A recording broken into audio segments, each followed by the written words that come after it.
truth, no fear, no imprisoning. Open space, real talk, red, just vibing here. Trying to know the heart that beats beneath the man's skin. Yeah, I just wanna know your mind. Every corner, every climb. You ain't gotta hide behind, just let it go, take your time. Tell me about your fears and flaws, your hopes and desires. Did your past teach you silence or teach you to clutch? What do you dream when the world ain't tough? What do you need when strong ain't enough? Where's the joy that you bury in the grind? What fears dance in the back of your mind? Who taught you love? Who taught you war? What's the wound you still trying to ignore? You ain't soft for expressing what's inside. That's king energy, that's real pride. Petty red ain't scared of your tears or your cries. I'm here to witness, not just ride. Blueprint to a man's thoughts starts by listening, not by pushing, pressing or conditioning. The space sacred, this bond glistening. Truth in your tone, I find strength in it. Yeah, I just wanna know your soul, not just what you control. This ain't no casual stroll. I'm here for the truth, yeah, the whole truth. No interruptions, no should've said. Just say it raw, say it how it's in your head. You ain't gotta bleed, just speak your mind. I hold the story, every word you said. So when you ready, I'm still here. A woman with ears that don't just hear. I build temples with your truth, cause knowing you, that's the proof. Blueprint to a man's thoughts starts by listening.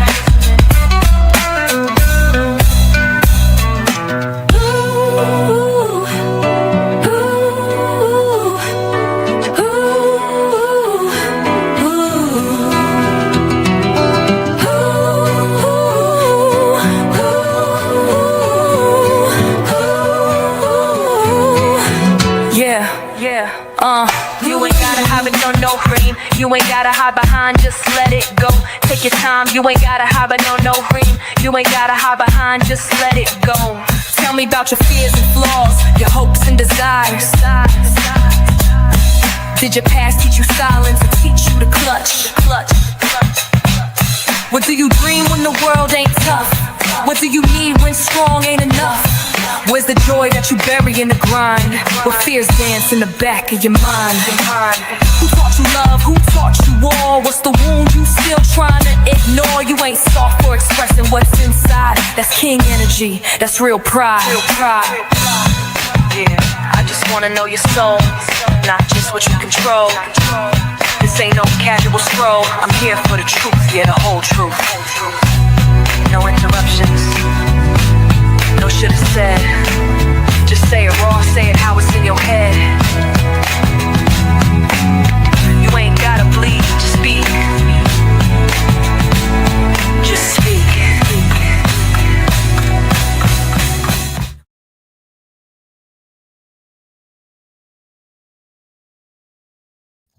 I'm on mute.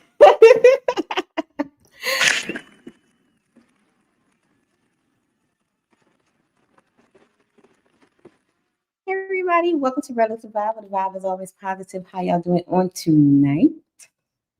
Welcome back to the Blueprint to a Man's Thoughts. I had a little vacation for a little bit. I wouldn't call it a vacation. I was working. But I had a little vacation time. And we are back in the building. How y'all feeling out there tonight? I hope that you guys had a wonderful weekend and enjoying the week. It is hump day, okay? Did y'all get some humping in today? I don't know. Anyway. So let us get the festivities out the way so that I can bring up my guest for tonight, okay? My hair is doing something. I don't know, but okay. No curls, no curls. It's raining here, y'all. So y'all know what happens when it rains here, okay? So brother, be ready. Because it's storming here. So let's get the festivity out the way. Shout out to our sponsor from the last show, which was Witching Hours. Shout out to Mike Love for gifting us 50 memberships. Thank you for your support.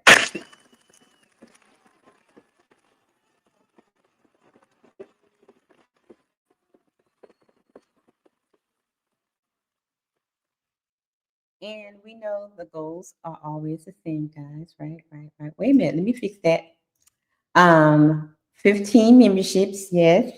Always 15 memberships tonight. And we got a little change to the Cash App fund, right? Just the name of it. The Cash App fund is now called the Kayla's Birthday Fund. Okay. Because Mr. Kayla's birthday is in this month, October 21st. So we have a little goal because he wants this giant thing. What is it called, brother? Connect 4. He wants this adult size Connect 4 game, which is huge, right?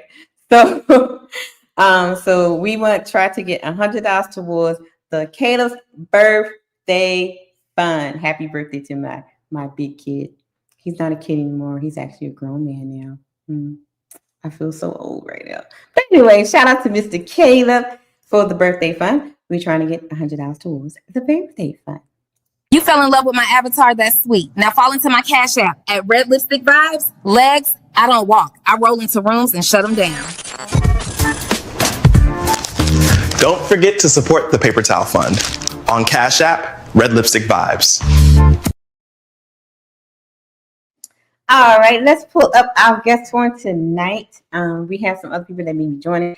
Also, the link is at the top for men only. You can join the panel for men only. You can join the panel, but you have to be on camera for the first part of the show. Okay, so if you want to come on the first part of the show, you need to be on camera. Now, at the end, at the 2-3 hour mark, you can be off camera. But for those that want to come on right away, you must be on camera. When you come up, I must see you in the back because I'm not trying to get porn bomb. Okay. Again, the link is at the top. And make sure you guys answer the poll question, guys. Answer the poll question because we're going to review the poll question later. Okay. So let me get my guest up at on the panel. As always, my co-host, 1/3 of the tribe, Mr. He Said is in the house. Salute. What up, sis? Hope all is well. Thank you for having me.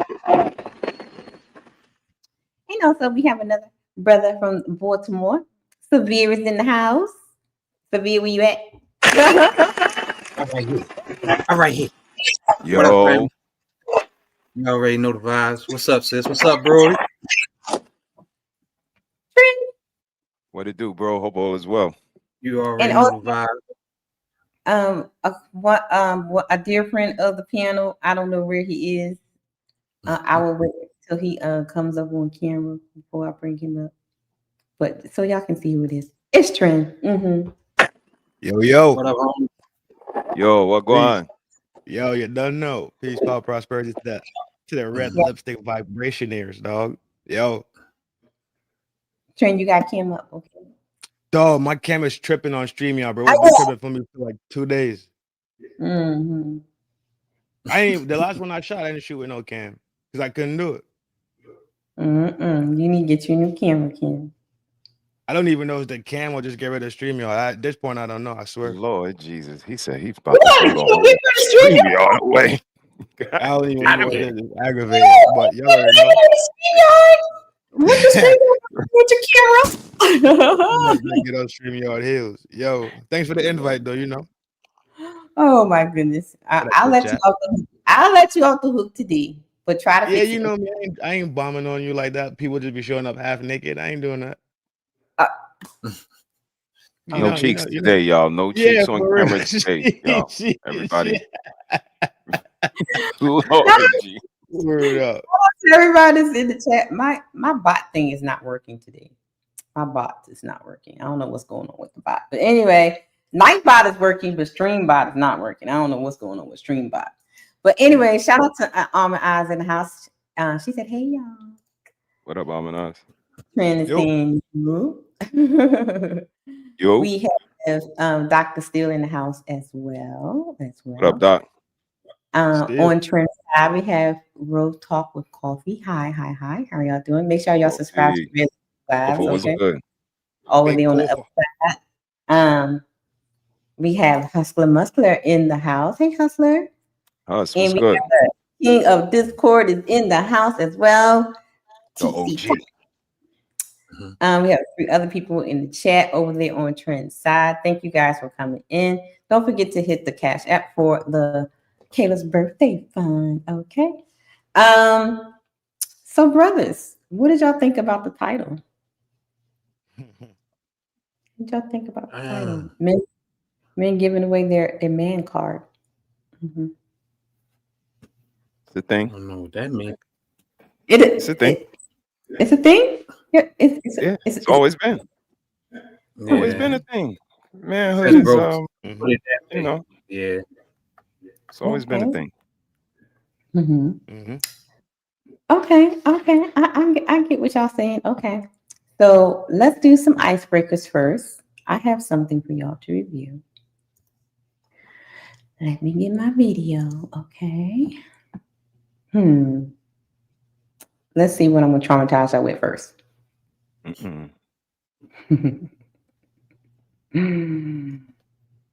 Yes, let's do this one. I saw this one a lot on the Instagram. A lot of people have been doing little clips to it. So let's see what happens on this one. Type. I like muscle bound. I like, medium height. I like a man that's very masculine, in the way he carries himself. He's not like super communicative. Like, I believe like a real man is of a few words, So what attracted you to my page? Your looks, if I'm being honest. You're attracted to somebody who's muscle bound. But if you meet a man who is health conscious and cares about his looks, that takes a lot of work. It does. Why do you think that a man who has put in that much energy into his health would be even attracted to somebody who aesthetically has not put the same work in for herself? Oh, shit. So listen, he asked me if I had a type. I don't really have a type. Well, you did. You were very specific. You said muscle bound. I said what muscle bound. No. What I said was I don't like tall, skinny guys. You don't? Because that's what you didn't like. So, ma'am, you have a type. They be killing me when they be trying to backpedal or get something, right? Yes. Come on, man. Like, right, man has a type, which is crazy, man. Exactly. Okay, let's go back. So, because he said, "Do you have a type?" That was his question. Right. All right. Sure. Do you have a type? I like muscle bound. I like, medium height. I like a man that's very masculine, in the way he carries himself. Right there, He's not like super communicative. Like muscle bound, medium height. It's like 5 things on the list. Third? Right, 3. That's a type right there. Come on, man. She was very straight to the point. Run it, sis. I believe like a real man is of a few words, So what attracted you to my page? Your looks, if I'm being honest. You're attracted to somebody who's muscle bound. But if you meet a man who is health conscious and cares about his looks, that takes a lot of work. It does. Why do you think that a man who has put in that much energy into his health would be even attracted to somebody who aesthetically has not put the same work in for herself? Oh, shit. So listen, he asked me if I had a type. Shit. I don't really have a type. Well, you did. You were very specific. You said muscle bound. I said what muscle I bound. No. What I said was I don't like tall, skinny guys. You don't? Because that's I'm what you didn't like. You said muscle bound. I'm a Why is she lying? This shit wild already, dog, for no reason. Like, what we doing here? Yeah, she lying. Like you Yeah, think. for sure. but to be honest with Yo, y'all, this is the agenda. This is what we be talking about. Like, as long as they can pull this off in front of you, if you're the type of person that will allow her to just lie like that, no, I didn't say that. And if you just let her, or if you're one of those people that stop interrogating her, it's turning into an interrogation. Like all of these tactics is why we sit where we are today, because we can't have any, concise conversation. Nothing can be nailed down. We can't walk anything down. It all has to be done on their terms. And that's what's just not fair, because she's just disrespecting this person, lying. And I'm so old. We used to say, don't play with my intelligence. Don't play on my intelligence. Like, you're actually slapping my intelligence in the face, telling me that reality ain't in front of my face. And that's what gets somebody hurt, because it's disrespectful. So I'm sorry, Trin, man. But she just said it though. There was no delay. There was no delay. It's not like she changed her mind. There was zero delay in it. That's the part that got me tripping. She was I was straight like, to the very the next sentence. I don't got no type. Like, yo, right. yo. Did we not just sit here and hear the same shit? Thank you, bro. I mean, she She's ran the off 3 specific things within Yeah. 5 seconds. Mm-hmm. I know what I Yep. heard. What did y'all hear? I heard the same thing. I heard the same thing. Oh, my goodness. Shout out to everybody that's coming in on Trin side and on my side. AT&T, take heed. How y'all doing? Thank you guys for coming through. For any of the men that's on Trin side, the link to come up on the panel is on this side. And besides Trin, you have to be on camera. Thank you for the grace. Thank you for being graceful tonight. Let's finish how she backtracking, y'all, because once the other lady started calling her out, she started backtracking. Like tall, skinny guys. You don't Because I'm a what big you girl. didn't like. You said I'm a muscle big girl. bound, though. I'm a big girl. We just won't go together. A lot of the time, there's no accountability. You have not. But ma'am, a muscle band man don't go together with you either. I'm just saying, because you usually men that are health conscious or that type of guy are not really interested in a woman that's not health conscious as well. Because they're the ones that I've known are they want someone to be on the same. The woman doesn't have to be buff like him, but we got to go to the gym together or something, baby. You know what I mean? So. Yeah, I don't know unless she's talking about big teddy bears, like the teddy bear dudes, like the big linebacker dudes. That's just just big and just buff, kind of like maybe that's what she's talking about. I don't know. In the gym. I have not. I don't need your confirmation on that. I can see it. Yeah. Baby, the shade. Okay, she is Yeah, I don't need no confirmation, honey. I can see you don't go to the gym. Shots fired. Shots fired. Shots fired for real. You already know. Right. Load them. She don't need no confirmation. She got 2 eyes. She said, I got the ocular proof here. Right. Yeah. That is crazy. Sure. Do you have a type? I like muscle bound. Okay, that was the end of that clip. So what y'all think? Was the woman on the panel, was her assessment of what she was saying correct as from men? Or is that your consensus as well? Like, how can you want a certain type of man and you're not that type of woman? I say it all the time. I did multiple shows on it. Women say, I want this and I want that, and you're not even that type of woman. So how are you expecting to receive the type of woman, the man that you want, and you're not even close to that type of woman? So what do y'all guys think about that? If I can speak, if I may, brothers. I mean, which is crazy, but yeah, it does go hand in hand. And then when you see or talk to a big girl, they will always say they don't want nobody like them. And another example is Lizzo. Lizzo was big as all outdoors, but she wanted skinny, buff dudes. She ain't want no fat dudes. Where's the mixture in that? And to the point where somebody that's not even health conscious, but it is in shape, but not as big as a house. And you'll be mad if they turn you down, or you'll say they have fat phobia or things like that. Let's get one thing straight. Like we always say, a phobia is being afraid of something. I'm not afraid of no fat person. So let's get by that. Right. Exactly. Yeah. So, right. That's just me. Trin, brother. Trav, you going first, or you want me to fire it up? Nah, you got it, Trin. You got it. It's not even backtracking, right? At this point, she flat out lied. It was a blatant lie. As soon as she got and it wasn't even no hella pressure though. Like I wouldn't do no crime with her. I'm not pulling no crime with her. As soon as the cops show up, hey, good morning, ma'am. Trin did it. He is 5,000 on the mattress. The other 5,000 on the doghouse. There was no pressure. It was none. No, it was. Oh my God! It was. That shit was mind blowing, dog. That shit was mind blowing. And the reality of it is how men look at it. It's Yeah. it's a discipline factor in there, right? I discipline myself and I condition myself to care about myself down line type deal. As to where Right. you look at that and you be like, damn, you just don't get none. You feel me?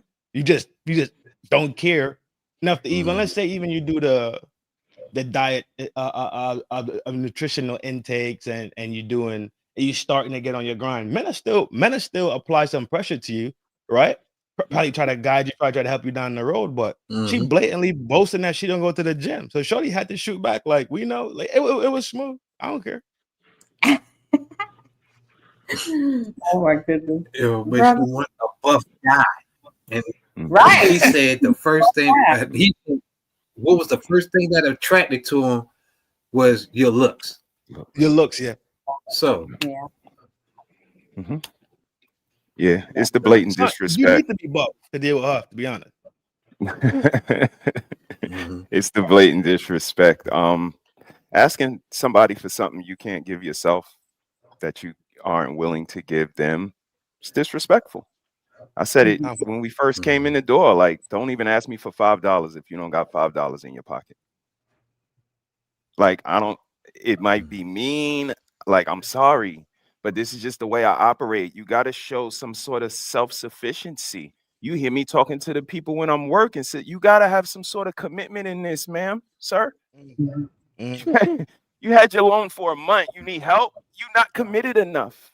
And that's, and if she can pull that off, she shows how powerful she is. I can just change reality. What I used to say, they got reality stones like Thanos, like, boop.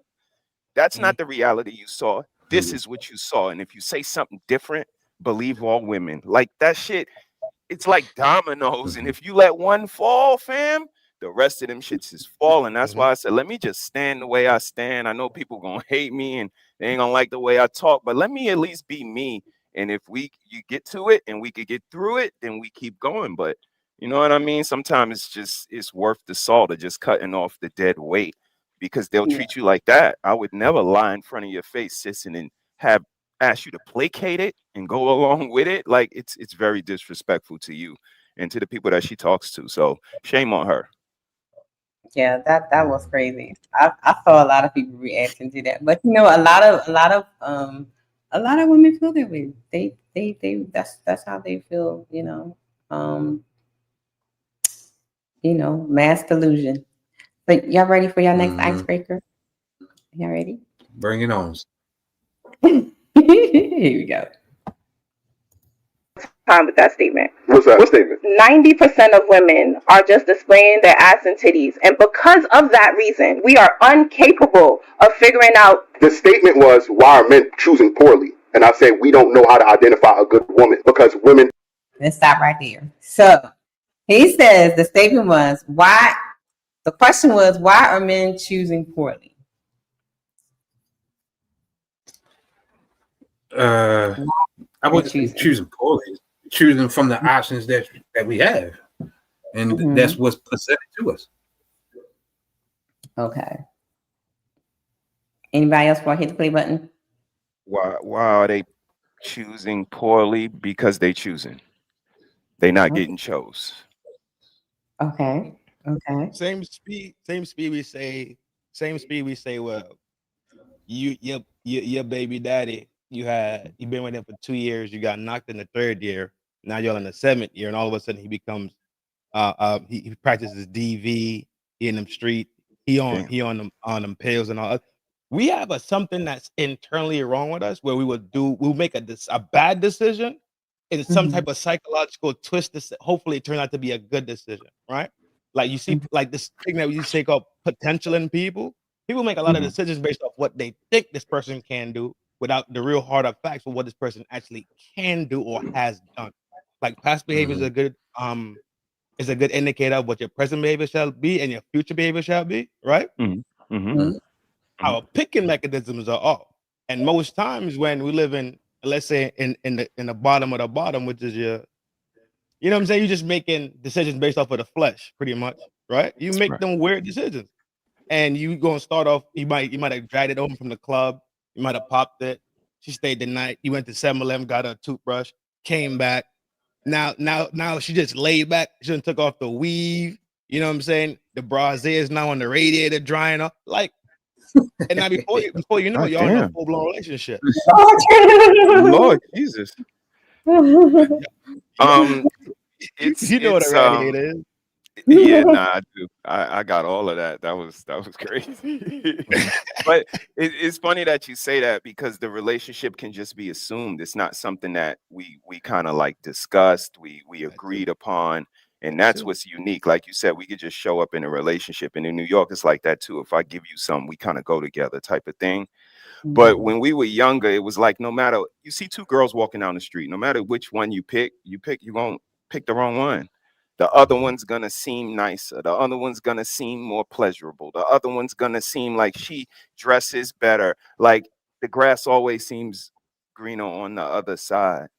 And that's kind of always been the foundation that we as men operate from, that we understand that we make a choice, and that's where the commitment and the duty and all of that stuff comes into play. Because again, when two girls are walking down the street side by side, we don't know, you know what I mean? We don't know y'all. We pick one and then we go from there. And then usually it was guys like, man, I picked the wrong one. I wish I would have picked the other one. But again, it's about how we nurture this, how we grow this, and how we connect as people. But when you got people like, you know, these young ladies as representations, it's kind of hard to get along with somebody that's making you do stuff all the time.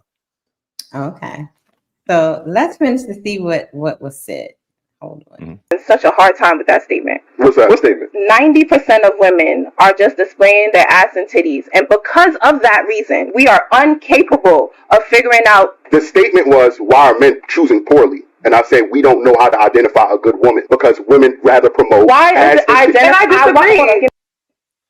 Y'all heard what he said? He said because they don't know how to identify a good woman. I hear this statement a lot in these spaces where they say that it's hard to pick a good woman because the good women are standing too close to the hoes. To the hoes, yeah. Facts. Boom. Yeah. Boom. Facts. It's to the point.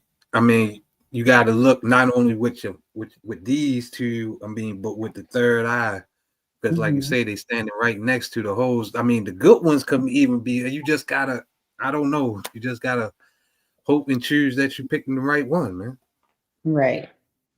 I mean, that's when the judgment comes in, the judging of character, the judging of talent. Again, this is when, you know, that's why I speak of those things, that you got to be able to kind of see the nuances. You got to kind of be able to see the play. Like, I'm a sports person, so you got to kind of have that foresight.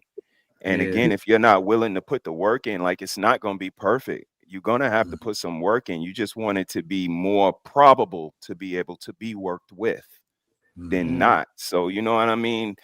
I can't say I disagree with him, but I believe we all want helpful, nurturing, like, kind women. I don't think we differ there, but being able to recognize it, I think specifically based on surroundings and, you know, women that we've been in contact with, then we may differ from who we pick and why we pick them. But I think we all want kind, nurturing, sugar, spice, and everything nice type girls, I think. Right. Okay, let's finish and see what he's saying. Give me one moment. Why is identifying a woman at the moment that you see her? Why is that the identification? Because that's why what can you you see not ass and titties. What you're wearing right now is something that we'll look at as ass and titties. Okay. What? So what she's saying is, so she's having a problem with, why are you judging a woman by the outfit that she's wearing when you first see her? So she's like, why are you identifying them as that? Just because? First of all, because we're visual as men, sis. And second of all, look what you got on. Right, because he did say, what you got on right there was like ass and titties. So he was like, right. saying, So imagine if you was in your birthday suit, Shorty, we done. Right. Yeah. This is crazy. It's like they want to dress the part, but don't want to be called don't want to have the title that comes with it. Right. Right. Right. We call a spade a spade. Okay. If it walks like a duck, quacks like a duck. It's a ducky. Thank you, sir. I'm gonna sip my water. Anybody else want to say things on there before I hit that like button? That don't even make sense. Mm-hmm. There's literally something called church attire. Literally something called work attire. Called street attire. They're things they're separate things for a reason, man. So if you want to wear streetwalker attire, what do you think somebody's gonna think and see you at? Mm-hmm. They want no responsibility for their bad decision. This is insanity. I'm done. This Just is want to not, do what they please. doesn't make sense. Can't Damn. tell them nothing. Got Trin frustrated. Sense, Lord Jesus, what's going on? It don't make sense, bro. Hey, It don't make sense. Hey, bro, you hear the accent starting to come out? What is Right? going Yeah, on? he about to look. We about to go to Trinidad, Jamaica. Yo, Haiti, let's go. Let's everywhere. go. Oh my goodness. Wait, that shit don't make no sense. Yo, Beans, what's popping, boy? What's good? Welcome What up, to Bing? Yo, yo. Yo, yo, yo, yo.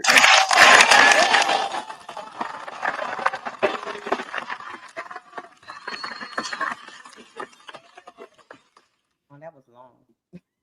Well, what just happened right there? It's long. I don't know. I'm trying to fix my thing. Thing. I don't wanna Hey, point it Beans, out. welcome to the panel. Thank you for coming. Yeah, man. You know what? I actually was supposed to be. I had an interview locked in for this time, but she rescheduled, so Okay. able to pull up. I'm kind of glad too, though, because I was tired. Mm. I wouldn't have been my energetic self. Really, I would have been like, "So, where were you born?" Oh, so you come over here to be Damn. born? Okay. Nah, I'm just saying, like, over here it's more people, you know what I'm saying? So it ain't all on me, you know. We'll get you back up live, Bing. We're gonna get you back live. Right. You know what So I'm saying? did you get to see the clip? Or you want to see it? It's not long, so you wanna review it so you can get some understanding what we're talking about. Sure, go ahead. Yeah. Okay. I'm having such a hard time with that statement. What's that? What statement? 90% of women are just displaying their ass and titties. And because of that reason, we are incapable of figuring out. The statement was, why are men choosing poorly? And I said, we don't know how to identify a good woman because women rather promote. Why is ass and titties. give me one moment. Why is identifying a woman at the moment that you see her? Why is that the identification? Because that's why what we see, ass and titties. What you're wearing right now is something that a will look at as ass and titties. Okay. I can agree with both of y'all. Obviously, I think visuals do play a part. With men, well, men look a certain way aesthetically. Whether we whether we driving cars, if we look like we got money, women are gonna be attracted to that, and they might judge that man and think exactly just the about same money. shit. Just the way a man might see a woman being provocative and see, okay, maybe she's just that type of woman. Okay, what y'all think? Y'all heard the complete clip? Are the young brothers right? Yeah, sound about right. Yeah, I mean, it's just the logic of it. You displaying what your goods. That's what we looking at. I mean, if we was driving fast cars, throwing up money, you would think we're a baller, but that's rent. Then we throwing up. But we ain't gonna tell you that. So I don't know. Dr. Steele say they thirst trapping. Hey. God damn, Doc. Is that a diagnosis? All right. That's what I'm saying. Yeah. Okay. Okay, Beans, what you got? What you think about the clip? I don't want to be a hypocrite, right? Because part of my platform is not completely judging people with what they present you with. Okay. But it's one of those I don't know if I'm using it right. Catch-22. I need to ask ChatGPT what that shit really means because I've been hearing it all my life, but I don't know if it really means. You damned if you do and you damned if you don't. Okay, that's what it is? Yes, sir. Okay, I should have knew somebody from New York would know. So they know everything. Shout out to Lord Jesus. There it is, and there it goes. Yes, know Right there. everything. God damn it. Real. But okay, if I judge you off of what you're presenting, right, then I'm minimizing your evolution. Something got you to where you are today. Now, the thing about it is I don't have to be with you. So we're just talking about understanding. We're not talking about like I have to be in a relationship with you. We're just talking about understanding.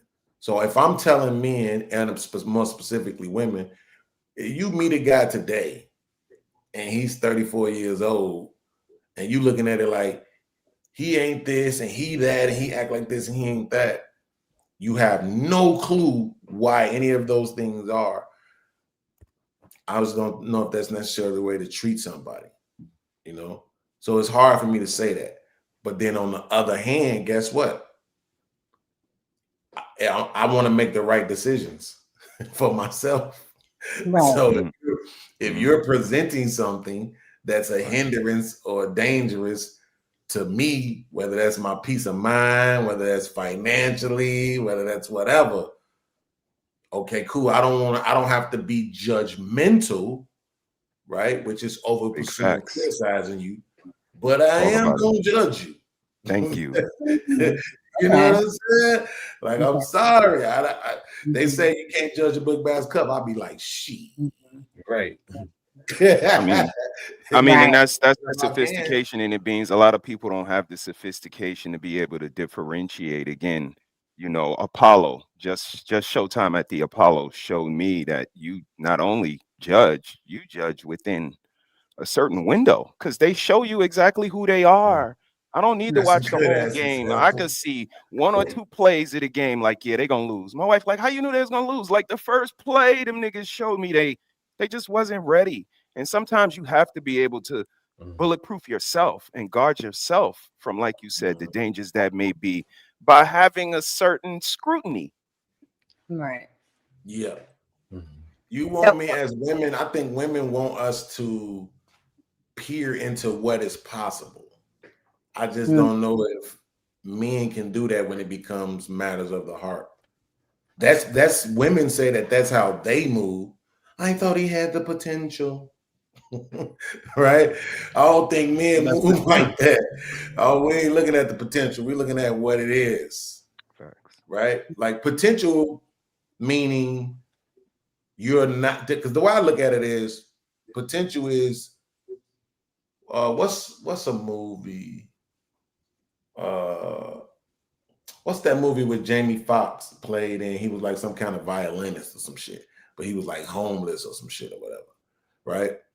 I remember the movie. Yeah, I know what you're talking about. See, that when you see that, this guy is on the side of the street playing the violin. I think that's the name of it. Yeah, you see that this guy has this ultimate talent that very few people have. That's potential. Right? Me not seeing nothing, I don't see nothing. Nothing you presenting to me says that you're either going to be a good wife or a good mother. Nothing. Right? That I can't see the potential in that. And I think that's the problem. Our women, to a lot of times, they want to present the way they want to present, and they want us to magically see past it. And it's like, we can't. How do you expect me to do that? They fail. You're definitely wearing a hose uniform. Right? So I don't know how you want me to see past that. Don't. Oh, I just did a short. The girl, titties big as hell, beautiful brown African melanins. I'm talking about melanin big titties. They are so beautiful. These are some of the most amazing titties I've ever seen in my life. I'm not just saying that. Let's go. Right? You know, I gotta play it. Do you know you're a little whore? Let me explain something to y'all. These are some of the best, I promise you, ever. in the history of mankind ever, bro. I want to play my titty drop. Look, and she know it, right? So this is what she doing her video, right? She being funny, but this is what she doing her video. She come out and she talking and doing her body like this so that the titties can just, She thirst trapping, So she like, listen. This is exactly what she said, and she African too, so she got the accent. She's like, I understand that I have the glory of God in front of me, right? And she the boobs out, and she talking about the glory of God. This is what she said verbatim. I have the glory of God in front of me, right? She was like, but don't utilize me. Yeah, but she's like, but don't utilize me. And I'm like, yeah, I am. Absolutely. Yep. Yeah. You can't stand in front of me talking and shaking your titties like that and expect for me not to. You want me to see past that? You're out of your mind. It's not gonna happen. So what do you guys think about when? Because before you came up here, Beans, I asked the guys about this saying I hear in these spaces a lot, that the good women are standing too close to the hoes. That's why men are choosing badly, because you can't tell the difference between the good women and the bad women because they're standing too close to each other. What do you say about that? Well, you know what I say. I say all women are prostitutes. I say that all the time. So I don't know if it's necessarily that the good women are standing too close to the hoes. I think they just all hoes right now. And that's the real problem, right? Is that the whole culture has been glorified. Lord Jesus. And that's what's wrong, is the good women think it's okay to be hoes. And if not hoes, hoe-ish. That's the Beans, reason why I'm gonna push back a little bit, just a little bit, Beans, because even when I hear you guys kind of walk down these ladies and the ladies sit in different forums, when the word hoe come up, they be like, not me. No, I'm not none of my friends, not me and none of my friends. So hoes is still not a good thing. So I'm confused. Are they identifying with the whole culture, or is it everybody but them? Well, I think what it is that it's certain environments. They all, bro. Like I said, they doing the activity. They just don't want the title. I think the environment matters, though. Okay. You know what I'm saying? Like, look at Freaknik. People came to Freaknik and did things that they wouldn't do other places.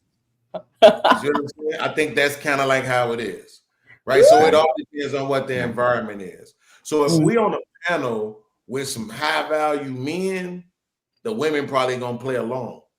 Another short that I'm working on right now, Red, it's a girl doing a video where she's saying y'all women don't submit enough. Y'all don't listen to y'all man enough. If my man tell me to jump off a bridge and he gonna catch me at the bottom, I'm gonna jumping on. Oh yeah, I've seen that. I've seen that on TikTok. It sounds good. The only problem is she's literally verbatim repeating the video that this other girl did. Yeah, that's what they do. We repurpose other kind of cosplaying in a way. Well, y'all, they still answers. Told Yeah. Right? Exactly. You see what I'm saying? So it's like, I think it all depends on what environment they in. But I think in the general sense, I think, bro, twerking, stripping, all of that has been normalized. All of that behavior. See-through leggings. All of that shit has just been normalized. Just the whole sexual energy thing, 24 hours a day. You going to pick your kids up from school with this shit on. It's just been so. That's Let me ask y'all, with it being so normalized, you telling me there are no roses growing through the concrete? So the women who don't dress like that, the women who can take correction from a man, the women who don't have a fear of missing out at everything, it's not easier to kind of see them through the trees in the forest, or it's just forest? Yeah, but not they per se, because they all growing from the same soil. You still got to weed them out. God damn it. Wait, no, but the thing is they're married. There we go. The ones you talking about don't actually count. They already chosen, scooped up. Listen, this is gonna sound wrong, right, to a lot of women, but if you're over a certain age and you're still single, it's you. Like we go. It's some things about you, right, that ain't right. Period, point blank. Now, I know people say that ain't 100%. Nothing is. That's a fact. Right? So that we don't have to make the all or not all arguments. That's a fact. But I'm just saying, as a general rule of thumb, right? Or things could have went wrong. And see, now, let me say that just because I want people to know that I know it ain't 100%. Because I just talked to somebody who was doing it right and things went wrong. And guess what? Now they're doing it right separately. Right. And they're doing it right separately than they did together. And it's amazing. I can't wait to end it. Right. But I'm just saying, as a general rule of thumb, my man them said this on the show the other day. I forget the name of the podcast. Oh, not the shop. He said, so all of y'all 40, and ain't none of y'all got no man, ain't none of y'all ain't none of y'all married, and it ain't you. Nah. Right? So that's just what it is, bro. The good ones are scooped up already. Copy. Beans. Yep. Beans, the point you made about environment, right? Environment is extremely, extremely important to how any living organism is raised. That's a fact. Any single one. When we talk about, let's bring it back to human. Us being the highest point of species, right? Walking around, bipedal, et cetera, right? Mm-hmm. We could experience trauma. And the brain is such a remarkable thing. It will mask that trauma, and you continue to go along and go along and go along life and go along life, and not realizing that the certain behaviors that you exhibit here and there, a little petty theft right here, a little cheat here and there, a little a lie here and there, scheme this, scam. These things, a lot of these things are based in the backside traumas of your mind because you're actually looking for that fulfillment of something else that you lost. So if we think about what you're saying, which I agree 1,000%, I'm not saying you're off the marquee at all.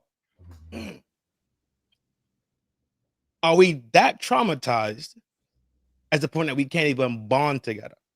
Right? So my trauma gotta be, let's say my trauma gotta be abuse. Does your trauma have to be something that's offsetting to it that we can actually come together and yin and yang it? You understand what I'm saying? So like let's say your trauma is poverty and mine is abuse, right? Do they offset each other enough that we can bond? You understand what I'm saying? Yeah. Because we can actually say it's a lot of trauma. It's how we deal with the traumas, and if we do go take the route to seek it out, purge it, right, and get better. So the example you brought up with your people that you know that they said they was doing it properly, right, and then they end up single and they still doing it properly or better the case, right? The picking mechanism and the choosing mechanism inside of you that makes you choose your mate is still off. Probably. Because you didn't get down the road to whatever your end goal was, per se, right? I mean, I don't know, man. Because the question becomes then, can everybody or is everybody supposed to just get along forever, right? Or at least for the duration of the children becoming grown and getting out. I don't think that's a fair ask, right? Some people are going to separate. It's just that simple because we're making our own choices in people. So but like I say, and I don't want to put too much of it out there because it's gonna come out in the interview, but 6 kids, 4 boys, 2 girls. The boys live with the dad and the daughters live with the mama. I think that's some shit to salute, fam. I ain't gonna even lie. The relationship didn't last, but y'all got it going like that. Where he got the boys and you got the girls and y'all doing y'all thing and raising the kid. Man, salute to y'all. because there's some real dramatic shit going on out here with these people And co-parent. And that's the thing, Beans. We talk about this all the time, and it was in our title for the most part.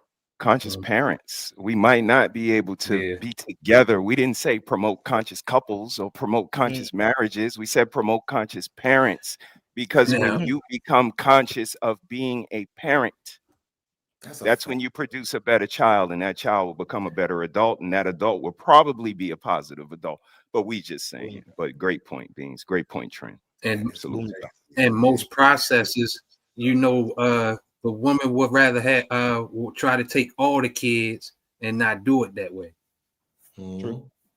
And just seeing where everybody's talents lie, like, you know what I mean? Like being said, they just solidified like this is the right thing to do. Like, let's concentrate the kids where we're best fitted, and then we go from there. And I, like you said, salute to them, because it's just an awareness that they both have that their kids' best interest is probably the most important thing.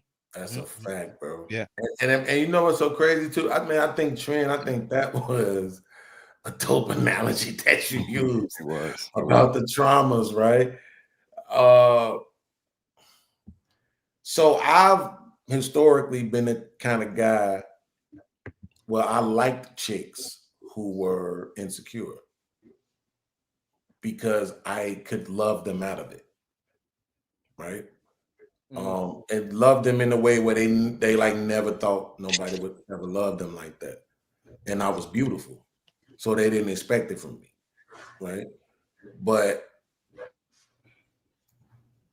it's not the same today.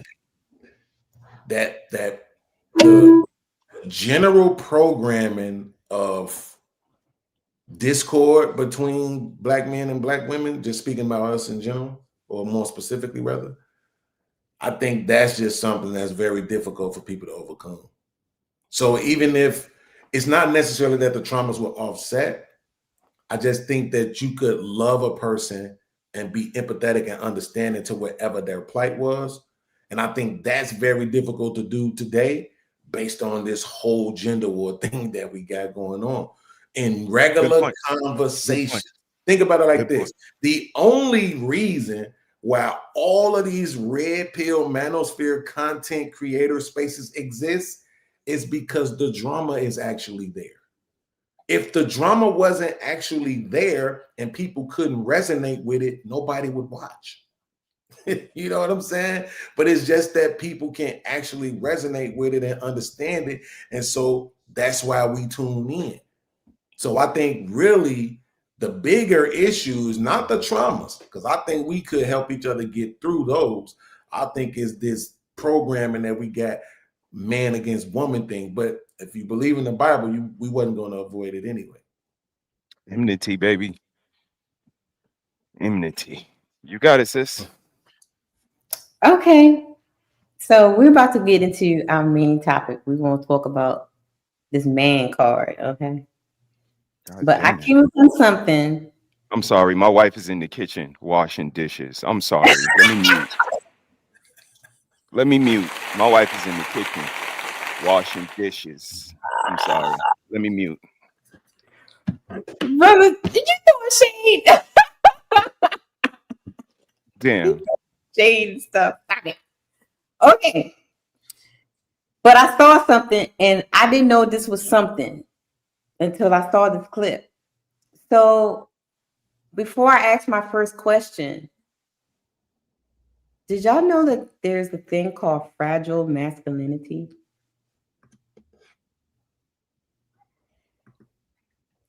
Fragile masculinity? Sure. You heard of like it? Like an Amazon package?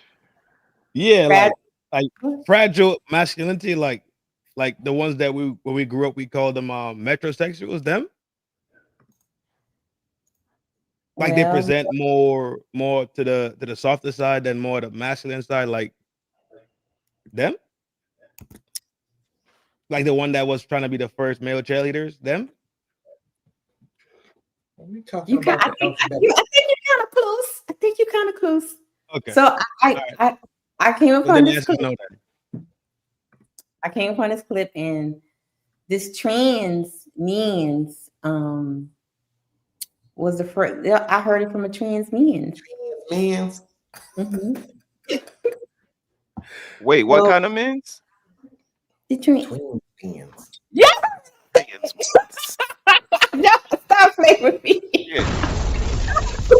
God damn it. So he was the first one. Yeah. Okay. So here we go.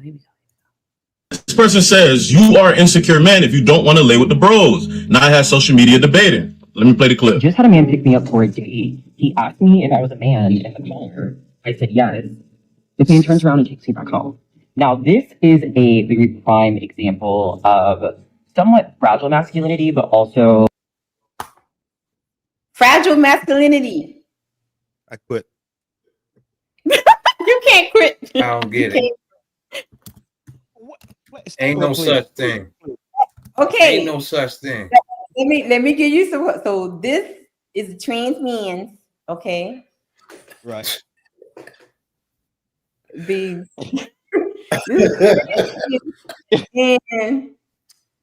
he said that he was going on a date, and the man that he was on a date with asked him, was he a man? And she said yes. And so then the man went to take her back home. So he's telling the world now that if a man don't want to be with a trans man's, it's called fragile masculinity. Okay, let me start. I'm about to play the video, but this person says you are an insecure man if you don't want to lay with the bros. Now I have social media debating. Let me play the clip. Just had a man pick me up for a date. He asked me if I was a man in the car. I said yes. This man turns around and takes me back home. Now, this is a very prime example of somewhat fragile masculinity, but also dishonest. So you're saying that men are fragile and insecure because this guy found out that you were a guy and left you alone? We did I? He even said that before he found out that you was a guy, you kissed him and met him in the club. Bro had a better reaction than most. Like, well, I'm confused why you trying to get him in trouble. Now you're a weak man because you don't want a sword fight with somebody. You like females. The person you found out that you like is not a female. You let them alone. Why are you trying to get him backlash exactly? Him liking women does not make him a fragile male or insecure. I don't know what y'all got going on. Cut it out. I don't know what y'all have going on TikTok, bro. Lately, I've been seeing a lot of videos where y'all reaching for the stars. Cut it. Facts. Fragile masculinity, guys. Always a new name for something just to bring a brother down. I mean, it's to the point where they trying to eliminate the box wholeheartedly. These people are getting out of hand. They really are. And so you don't think that's considered being fragile? Fuck no. Sorry, no. Ain't nothing fragile about masculinity. Ain't nothing fragile about masculinity.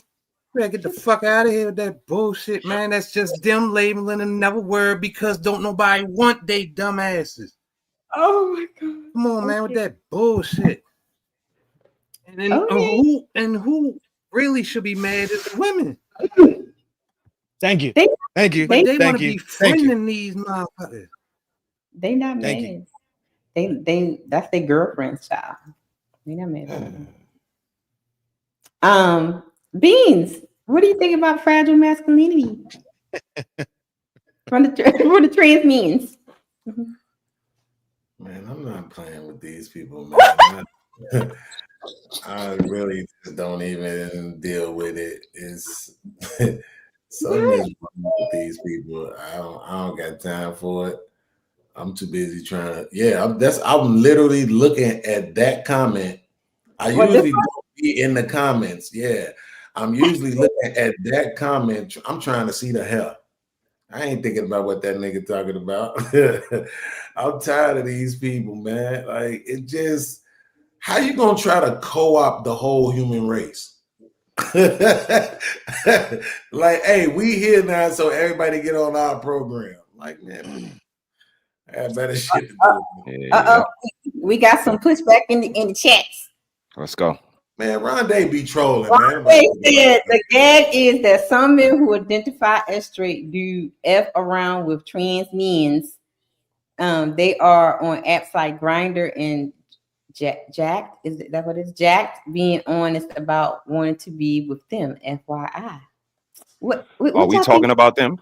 We're not talking I about don't. them. Yeah, that's Like yeah. we're I don't get it either. specifically talking about a man that found out that it wasn't a woman and he wasn't with it. So the men that he's referring to, we're not even talking about. But if you think back, sis, to when we first met you, me, B9, a couple of other fellas said they gonna be deleting these people.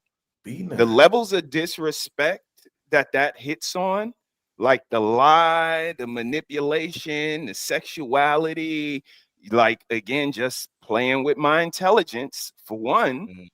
Those things, all of them levels, if a man snaps and does something to one of these people, we wouldn't be surprised. We said this. And again, he didn't do that. He took the 180 route. He said, you know what? Let me take the high road. This is not something I'm in line with. And what did he get? Shame for it. But you know why? Because nobody want to agree with shame. We don't want to do it to the women. And that's what make y'all such suckers, because the FDA will shame them. The government will shame them. Men will shame them. But when it comes to whores and cankerous gutter snipes, y'all niggas got pushed back for shame. This shit works for everybody else in society. And I hate to break it to y'all, it works for them too. Shame works. And this is the reason why that person, it, thing, him, shim, it was using that vernacular, because shame works. And if I shame the men into saying, if you don't want to deal with a trans, then you're phobic, it's going to work. Damn. Boom drop. Believe all women. So do you? So how do you guys? Okay, so we're going into our main topic about the giving their man card away. Do you think that the trans men feel comfortable going after straight men because of the men starting to be more experimental? That's horseshit. That's horseshit. No. Because okay, look at it like this. How do you get to? How did those two people something that they not, and then you don't like it or say something to it, like you say, it's a phobia. Man, get out of here. Oh, but no, no. How did they get to the point of the ex get into the vehicle? So that means there were prior conversations. So the deception trap been set. Okay. So it ain't like he really wanted a ex person. What he really wanted was a natural joint, right? That the Almighty created and dropped here for him to just spend time with. No, ain't no men changing and nah, dog. Does it happen? Sure, but not to some that's relevant. Okay. Let me jump in real quick, because the men will probably play devil's advocate to my answer. The reason why they do that, sis, is because of the level of commitment the men talk about. The woman house could be dirty. She could have bad kids running around. The shit could be dilapidated. They still got to hit. So when they hear that, it's like, yeah, he might see I'm a boy and he might still want to hit. He was committed. What do they say? I was all the way in, son. I was committed. I had to get something to show for it. Right. So they figure if you see this peen, he might still want to get something to show for it. And probably a couple of them thirsty niggas probably do it. Shame on y'all. Shame on y'all too. So I hear you. I think the brother was going with what, because we had this conversation on the panel where the dudes would be at a girl's dirty house, roaches be crawling all over the bed and stuff. She got HIV medication on the counter. That's drastic. And they And they still be wanting to like they know they should leave, but they committed. They there now, you know. She had a fat butt, so she still the pistol already cocked back. They're trying to fire it. Yeah. so they still committed. Yeah. So that's weird. It's Oh my god. You see how this is indoctrination and how you make something that's wrong, try to make it right. Because if when you microphone things and put things on the promotion scale and you basically subjugate the world to deal with something that we already know is fucked off in a sense, that's indoctrination, right? That's the same thing with the girls that want to say, I want to wear what I want to wear and I want to live a trio 4 life, right? I want my sexual freedoms and all these things they talk about, right? They want to indoctrinate the world to accept wrong. So now the more that the world just says, you know what? Cool. Then everything is going to be cool then, and nobody will say nothing about nothing. You can walk outside, see somebody walking a dog, and they get in the mood, and guess what? The dog getting smashed out on the lawn. And guess what? You gotta walk past and say, you gotta walk past and say more power to you. Get him. Get Sparky. Take Sparky down. No. There comes a time though we gotta be straight. And that's the thing about being a masculine person, though. You not a vine in the wind. You are a tree, a redwood standing in the forest, dog. You some shit you're just not moving on, though. Okay. So poor Sparky. Poor puppy. Right back, Sparky. Here's my first question to you guys. Y'all ready? I don't think Beans touched that. Beans, did you want to touch on that or you was good? Okay. Oh, damn. No. Listen, I ain't gonna even lie. I forgot what it was about because I was trying to say that again. The trans men's. I thought I did. We was talking about the trans men's that men will follow through with it because. Oh no, you know what? I did have something. Because some men will. Why do the trans men feel like that they can do that? That's what it was. The second question that you asked after the video. Got you. My memory ain't as good as it used to be, y'all. Forgive me. But yes, the thing is this. I remember I used to be signed to this record label, right? And across the street from where the record label was a Walgreens, and it was this alphabet stud who worked in there, and he was really flaming. But this man used to have some of the baddest chicks coming to pick him up from work. And so one day I went to the Walgreens to get some. I'm like, dog, like, how do you know all of these badass chicks? He's like, they're my bitches, you know what I'm saying? Okay. I'm like, man, that's crazy, bro. Like, I don't want this to sound a certain way, but sometimes I be wishing I could hang out with you. You always with them. He was like, let me tell you something. I don't like gay men. I only like straight men. Lord. God damn it, man. I am so confused right now. Oh my God. So wait, this was the first time that I had heard this. I'm like, wait, what? Because it just didn't make sense to me.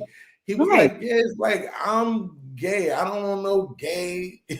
I'm flaming, I'm lit, I'm this, I'm that. I don't want that, right?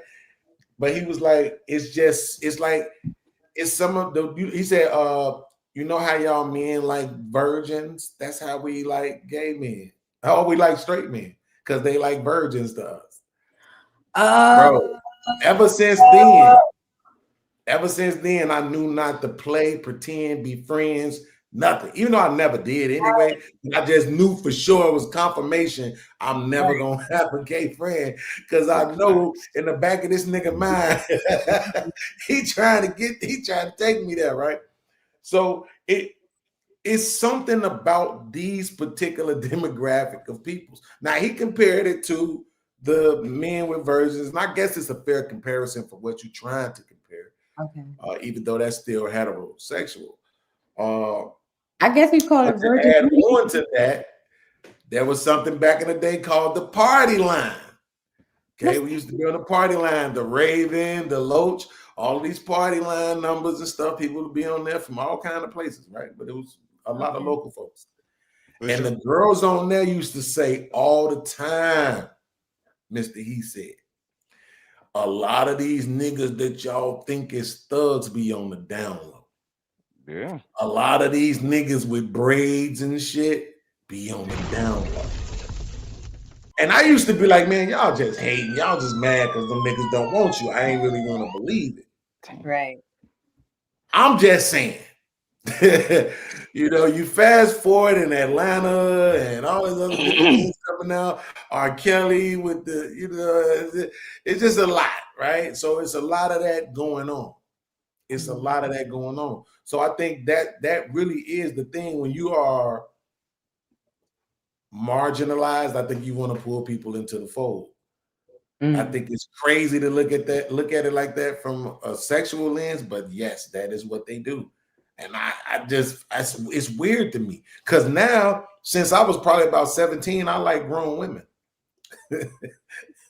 Right? I don't want no virgin. I don't want to have to deal with that. I don't want to have to deal with all that. You got to take it easy and all that. Leg behind your head. Right? So I'm saying the thought pattern is there. I just want y'all to know that thing that he was talking about, it's not far-fetched. It's not like it's just him. It's a lot of them, bro. A lot of them. So That's they why I ain't jacking it, right? like Cat Williams talked about the virgin booty hole. Type So shit. they like the virgin booty hole. Type shit. That's all. This why I ain't jacking it, right? Man. This is why I ain't jacking it at all. We don't see the heterosexual lifestyle being displayed the same way you see the other lifestyles being portrayed. That's indoctrination. If you don't know what indoctrination is, we don't have heterosexual conversations and teach kids what no. But you know what they do have? Okay, backing up. Y'all wild out. Man, listen. I'm just saying. I don't have no white friends. I don't have no Asian friends. I don't have no Mexican friends. I don't have no alphabet friends. I don't trust none of them. God damn it.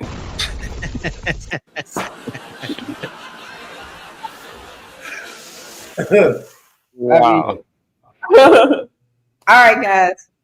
Here's your first set of questions. What does being a man means to you in one sentence? And then tell me, when did you personally feel like a man for the first time? Starting with Trin, because he's not on camera. You picking on me now? Damn. Yes.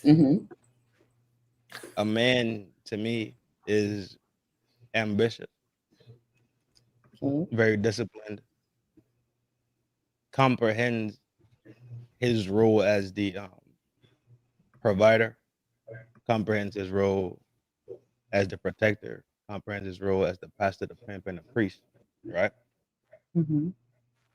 And carries his family on his back and goes through the motions of doing it without complaining, without crying, comprehending that you want to leave. When you leave here, you leave your family, your kids, your name on a stage or two higher than you.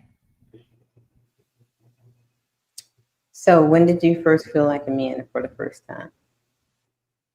It was a couple years after I had my baby, to be honest. Wasn't a specific moment, but it came true when I knew I could actually be a single parent, right? It came true when it comes through as like this thing, and you just comprehend it like what they call a light bulb, right? It's like a light bulb moment, and I was like, "Well, dog, you made it, dog. Everything that you witnessed as a youth growing up, right, watching my uncles because they raised me, right? I became an image of them. So my point and my examples of masculinity, I end up walking into, and then that's when I felt it. Okay. Means. What does being a man means to you in one sentence? Because Trin didn't hear to the question. I said one sentence. And when you for the first time. That was Rondé stupid, man. Hey, Rondé, I'm timing you out in my chat. And I ain't even live. Okay? See over there acting up? Oh, Lord. He or she, I don't know what that is. Okay, Frank, what up? Frank said long ass sentence. I thought that was one sentence, G. I know that. I don't know. Paragraph. In school, we called them run-on. It's a run-on sentence. Yeah, a run-on sentence. Okay. The first question was, what does being a man mean to you? Yes, in one sentence.